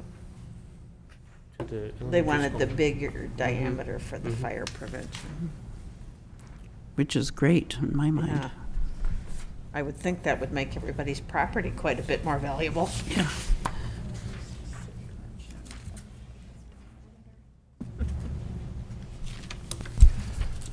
I believe if I may, through the chair, the header to the resolution, the first paragraph, resolution of the Planning Commission, County of Mendocino, State of California, adopting a categorical exemption and granting a coastal development use permit to install an 8-inch line to distribute reclaimed water within the town of Mendocino, with connections to 3 fire hydrants, 1 spigot, and 3 water storage tanks. I believe that is the only reference to 6 inches in the resolution. That was page 1 of the resolution. Yeah, that's page, and the very first, all caps part right at the very beginning.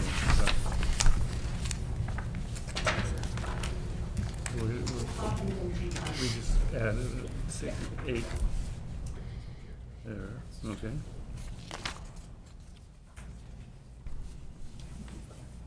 Would you like a motion? Yes, Oh, okay. now that we have that cleared up. Yes.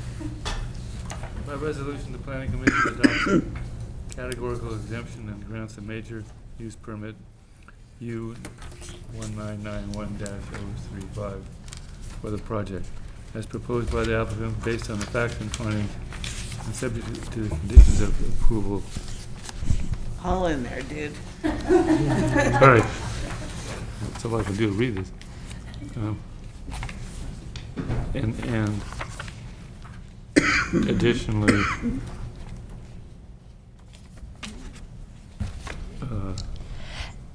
And the modification to the resolution and addition of condition 15? Modifying the title to be 8 inches, not 6 inches, and adding condition 15 as read into the record. yeah. I'll second.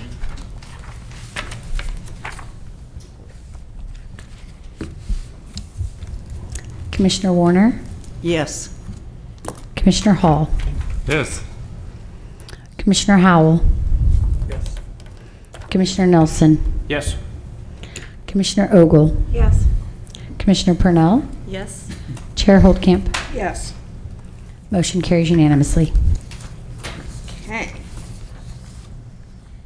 So now we are on to UM 2018-001.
ready. Thank you.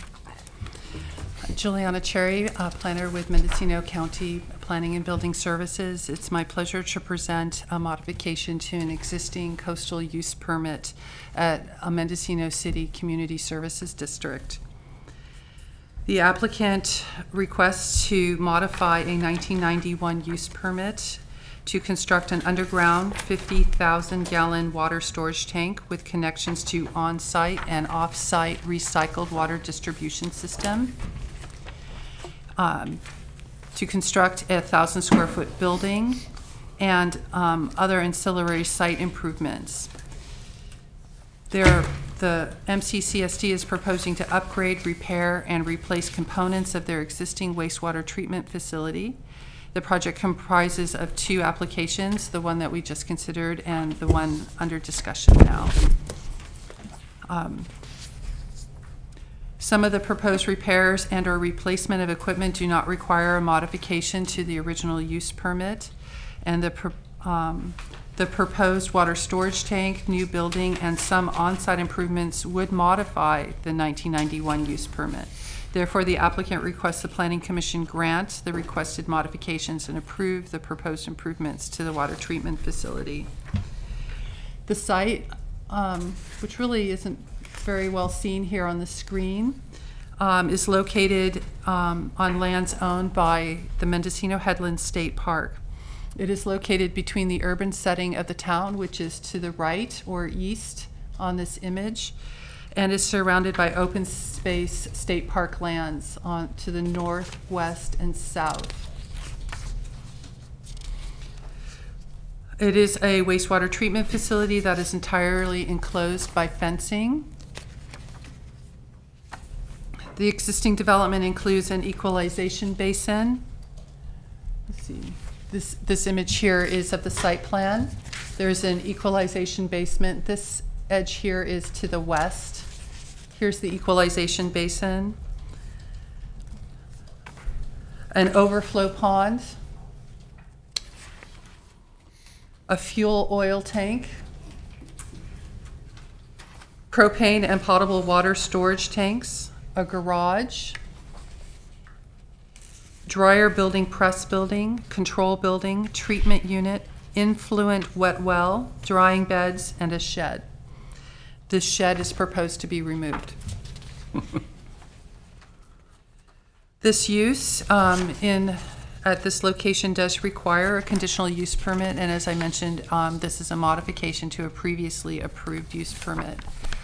We have received some public comment, and one of the public comments received yesterday mentioned that this is designated a highly scenic area. Our mapping does not indicate that it is a highly scenic area, so the public comment wasn't correct on that. But within our visual resource chapter of the zoning code, it is designated a special community. Highly scenic areas are also part of the visual resource section of our code, so that might have been some confusion on the member of the public. It is, though, a beautifully scenic location, even though it's not designated on a map as a highly scenic spot. Surrounding uses to the property is mostly open space, the state parks, as I mentioned, but there are some residential lots that also face Kelly Street just to the east. The edge of town really does come down to Kelly Street. So the project is consistent with several policies of the recently adopted Mendocino Town Plan, which is part of the coastal element of our general plan, including policy S1. The proposed repair of the aging wastewater treatment facility would minimize potential adverse effects of wastewater discharge and entrapment, and expand the recycled water distribution system in town. Policy S2 would be satisfied. The proposed project would support the sustainable policy S2C by providing a connection to the reclaimed water that could be distributed, that could distribute recycled water from the wastewater treatment facility to other sites in town.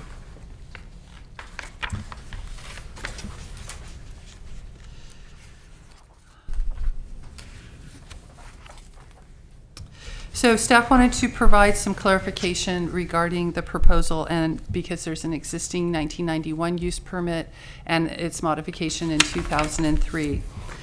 Portions of the proposed project are repairs to development approved under those previous entitlements.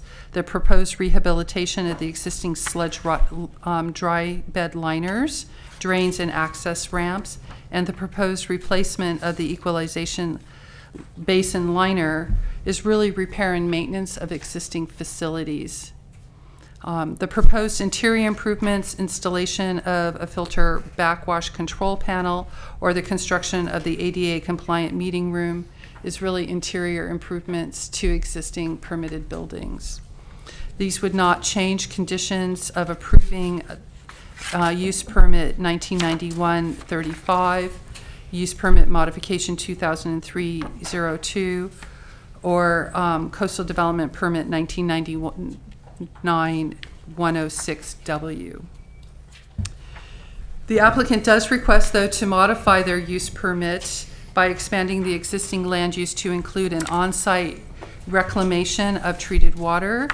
The coastal development use permit modification application requests that the Planning Commission approve proposed new development, including the construction of an underground 5,000-gallon water storage tank with connections to on-site and off-site recycled distribution system. And to show you that, this is the footprint. Let's see here. This is the footprint of the proposed building, of which the 50,000-gallon tank would be part of.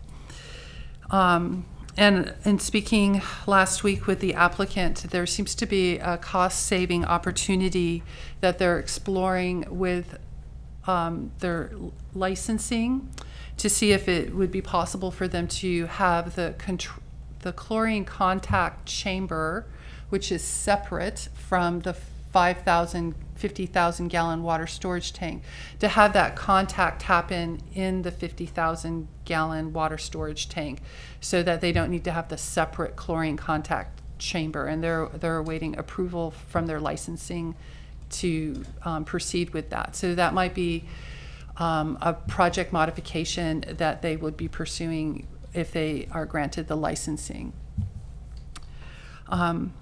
So on top of or adjacent, I believe that the 50,000-gallon water storage tank includes this dark area here, and you can see there's a building footprint adjacent to it. So that's a 1,000-square-foot building that they're proposing, and on this image here you can see some building elevations. This building has been considered by the Mendocino Historical Review Board, and they find that the building as proposed harmonizes within the historic district, which is their purview to make that determination. But their determination supports one of the findings that is required for work within the town of Mendocino.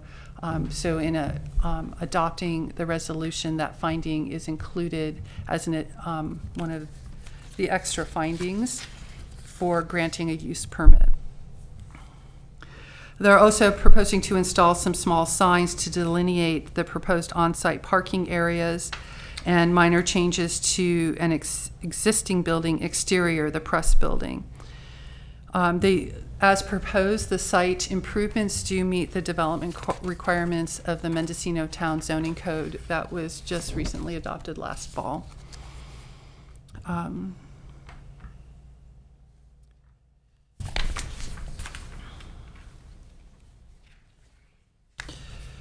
So I wanted to talk a little bit about groundwater resources, as the town of Mendocino is a critical water resource area. We referred this project to the Mendocino City Community Services District, which is a requirement under the zoning code, because when you're going to have a project that has development, there is the potential that there would be additional groundwater extraction or groundwater demand associated with the development. So the service district who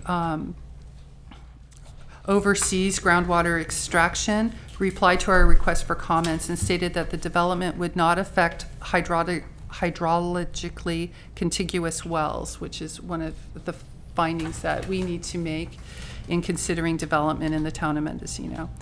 They further said, in fact, the project would reduce the use of potable water for non-potable purposes, such as landscape. This is an opportunity to change the demand for potable water in the town and may supplement the use of potable water with reclaimed water or recycled water in landscape areas or other activities suited to reclaimed water. The increased recycled water storage capacity will reduce the demand placed on groundwater pumping, allowing additional uses, including the public filling station and the fire suppression.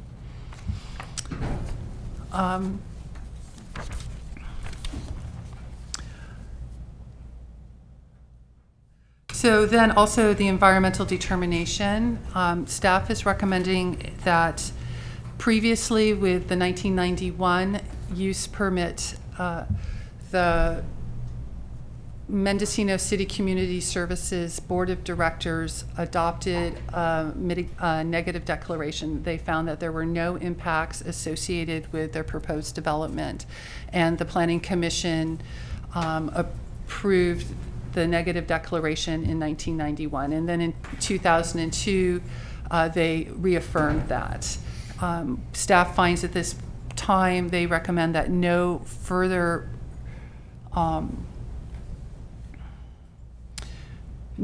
action on the negative declaration is necessary, and that the project is certainly eligible under two types of exemptions for a categorical exemption under CEQA. One is for existing repairs to existing facilities, which is what is proposed, as well as small buildings, as a 1,000 square foot building within an urban setting. The town of Mendocino is designated an urban setting. So we recommend that the Class 1 and Class 3 categorical exemptions from CEQA for the Planning Commission. But to make it clear where we're why we're making that recommendation, staff has distributed a memo, and attached to the memo are some additional clauses, preambles to the resolution explaining how originally there was a negative declaration in 1991 and in 2004, but that in 2015 MCCSD themselves chose to do a categorical exemption under several classes, and that staff also concurs that 2 of the class exemptions are appropriate. So we would like to recommend that the Planning Commission consider the underscored changes to the resolution, which includes on the attached memo page 1 and then page 3 on the clause that begins, be it further resolved that the Planning Commission hereby adopts a categorical exemption. And in accordance with state CEQA guidelines, section 15162B, no further documentation is prepared, and that's in reference to the negative declaration from 1991.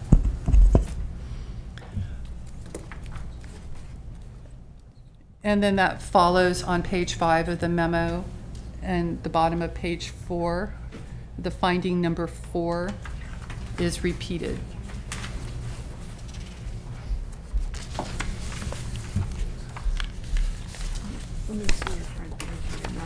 So just to summarize,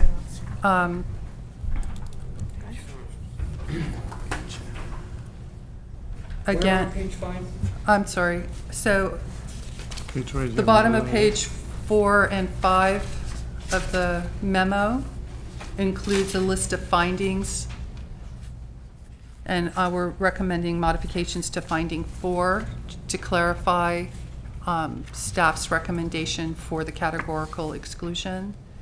There are underscores on page 3 of the memo and then on page 1. Gotcha. If I may, Julia Acker, Senior Planner, there is one other change that we would like to see to the reso as well, and this is in condition 1 of the revised resolution that was provided in the memorandum, and this would just be updating the code section that's in the second sentence.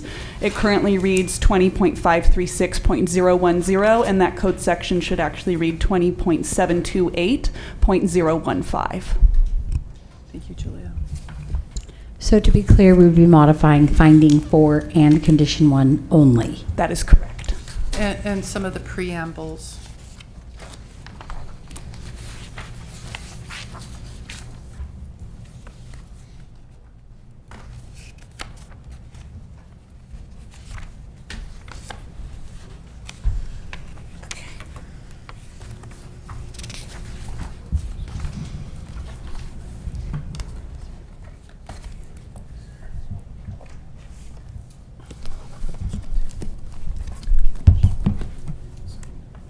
Is there anything else in your presentation?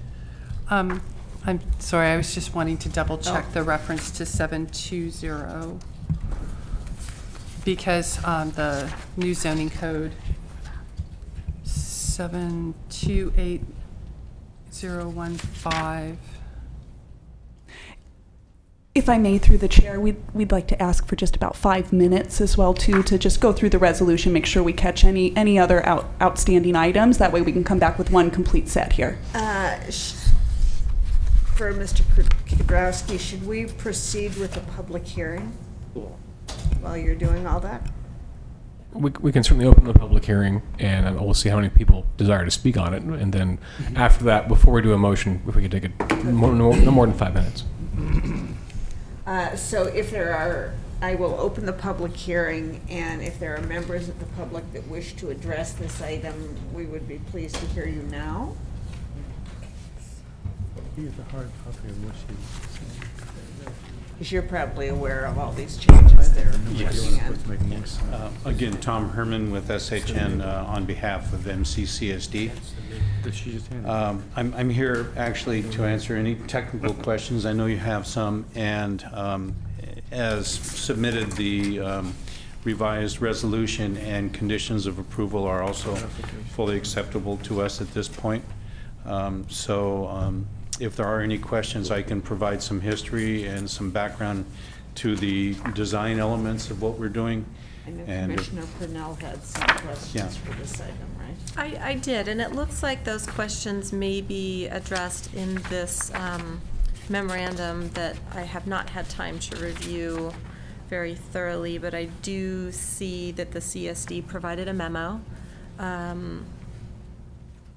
It looks like that memo is dated December 20th, 2017, but it's related to dewatering of the sludge. That's probably the same thing as drying of the sludge. Yeah. Yes. And again, I haven't had time to review this, but maybe you could just review that with us, especially to address the concern that came in via public comment. Yes. One of the traditional standard means of drying sludge so that it can be disposed of is to remove the water by exposing it to air in a what we call a sludge drying bed. And that particular approach is encompassed in the district's permit with the Regional Water Quality Control Board. So it is a permitted, identified means of dealing with sludge drying.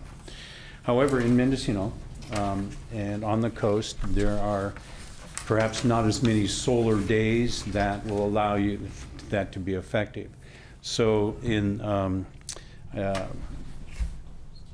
prior to this application, the district has installed a thermal sludge drying process, which actually heats the sludge and dewaters it so that it can dispose of the remaining solids without having to use the drying beds. Associated with that is a press that presses the water out and so on. That all just gets recycled back into the system and then treated. So that being said, that is a system that is a mechanical system, and it has the potential to need maintenance, has the potential at some point to to break down. And so the ability to use the sludge drying bed in an emergency is something that is very important to the project. And the existing sludge drying beds, as permitted, do not have a separation from the sludge to groundwater. And that's all we're asking to do in this permit, is to line those existing beds so that we can guarantee ourselves that there is no potential impact to groundwater. The sludge drying beds are used maybe once a decade, and only in an emergency situation. They're not the chosen or the part of the operational plan of the plant, but they are necessary for those circumstances when you have to service the thermal drying facilities and the sludge press, as well as in an emergency, perhaps if you have to pump from a manhole or something like that, is an initial storage component. So we really want to work hard to make sure that that process is still part of our permit, but that we line those beds so that there is no potential impact to groundwater. Great, thank you. You bet. Other questions?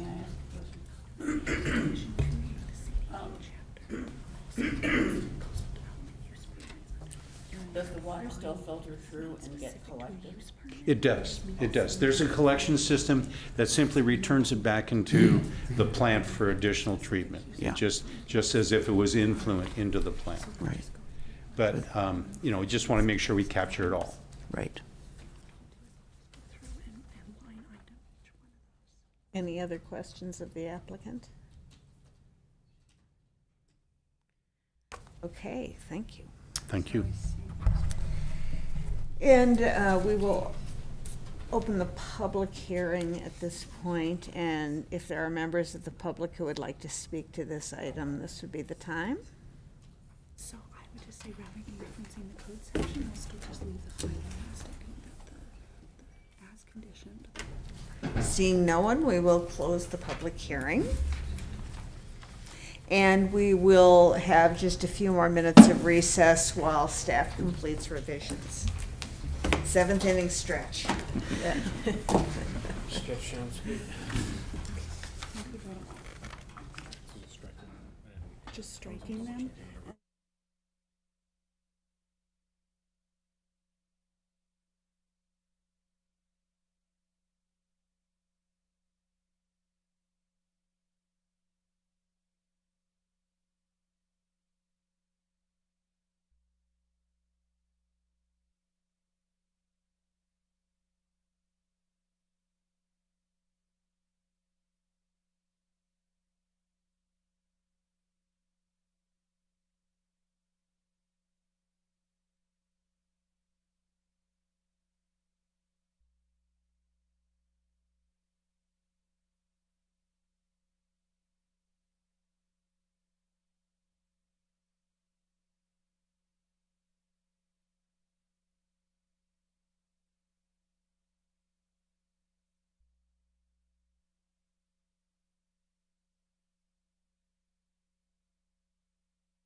And does staff have some revised language for us? Yes, so with Julia Acker, Senior Planner, within the revised resolution that was provided in the memorandum dated for June 21st, 2018, there is reference to a code section. This is MCC-ZC section 20.196.020A. And we are going to be striking reference to that code section in several areas. So I will just note that that code section is going to be striked, and then I will go through the various sections where that's going to be removed from. So on page 2 of the resolution, under finding number 1, we would be striking the reference to that particular code section as in the first sentence. In finding number 2, we would also be striking reference to that code section 20.196.020D. Similarly, in finding 3, we would also strike reference to that code section.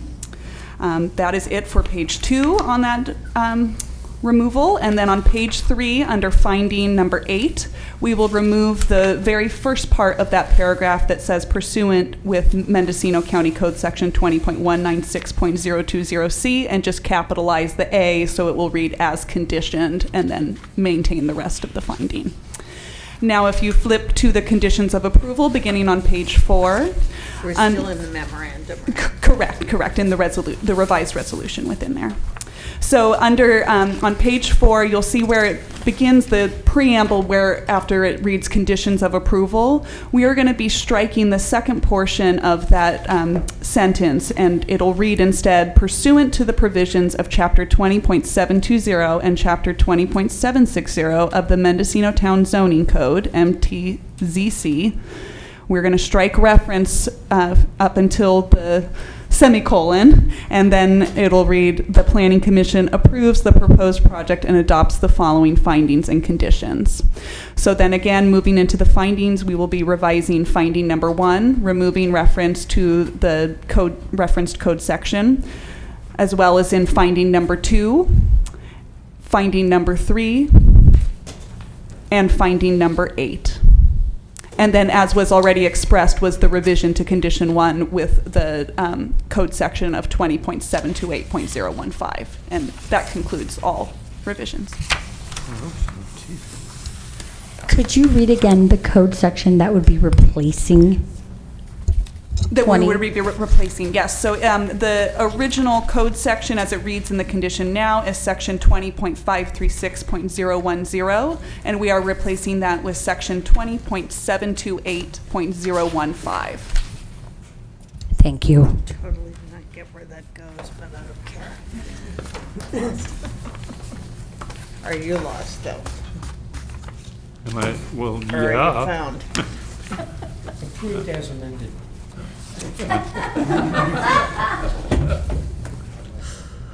Well, let me try it with what I've stuck on the end, and you can correct it if you feel. So could I read the modified recommendation for you? Sorry? Could I read the modified recommendation for you? Sure.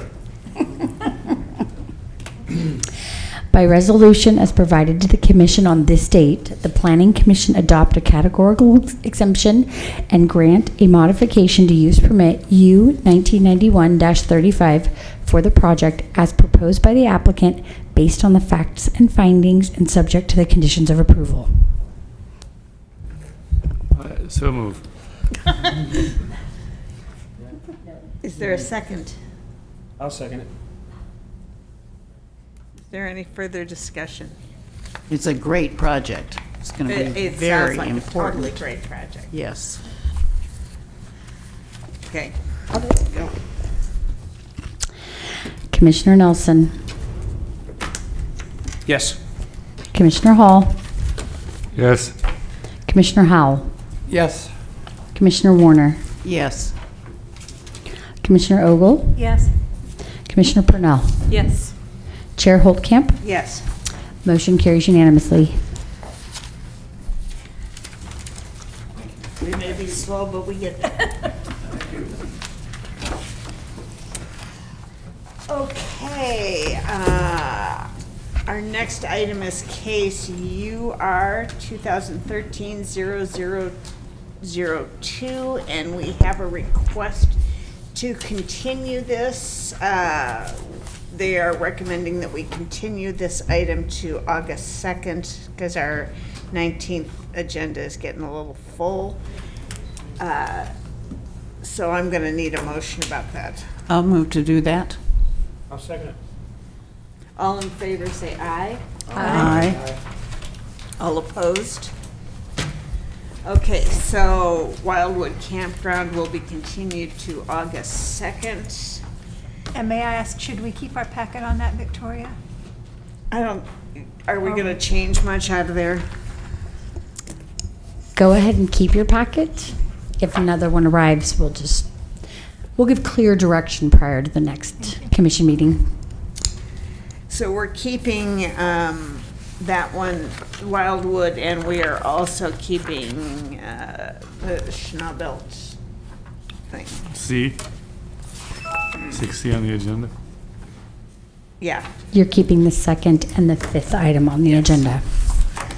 Are there any other matters from staff?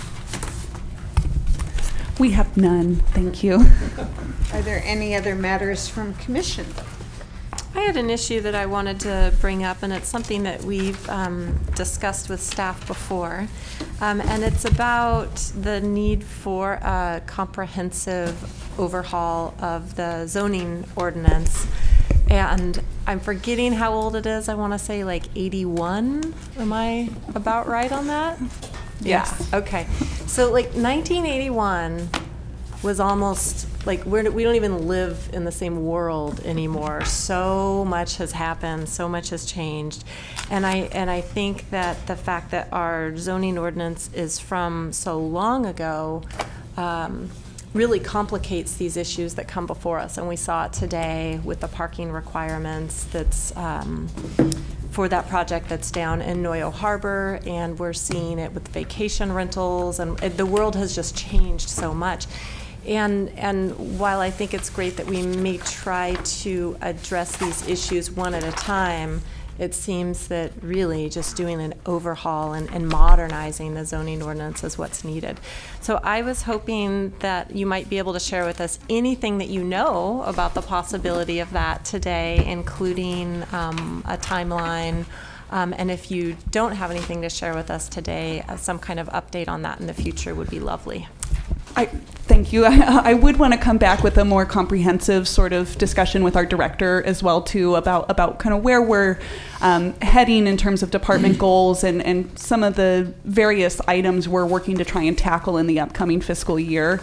As you know, there are many priorities and many items that we would like to address, but we only have so much in terms of staff and budget as well to be able to address those items. Now, I do know that on our July 19th agenda, you will be seeing proposed revisions to our second residential unit current regulations, as well as looking at allowing junior accessory dwelling units as well. So we are beginning to do some updates to certain sections of code, but in terms of a comprehensive update, I would really want to discuss that further with our director, but before providing any sort of timeline, something along those lines. Is that at least sufficient at this time? We'll certainly come back for the next meeting with more information. That gives me an idea. And do you happen to know where the vacation rental ordinance is right now?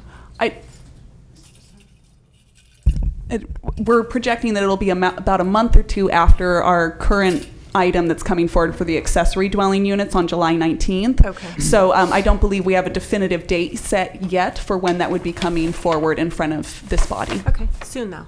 Yes. Great. It's in the works. Thank you. One more question. Sure. Will we ever learn the secret door code? Okay. That or they will provide an attendant. Yeah.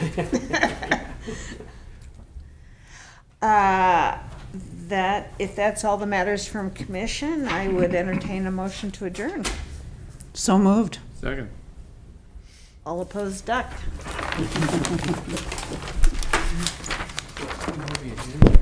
Good job. We actually made it through.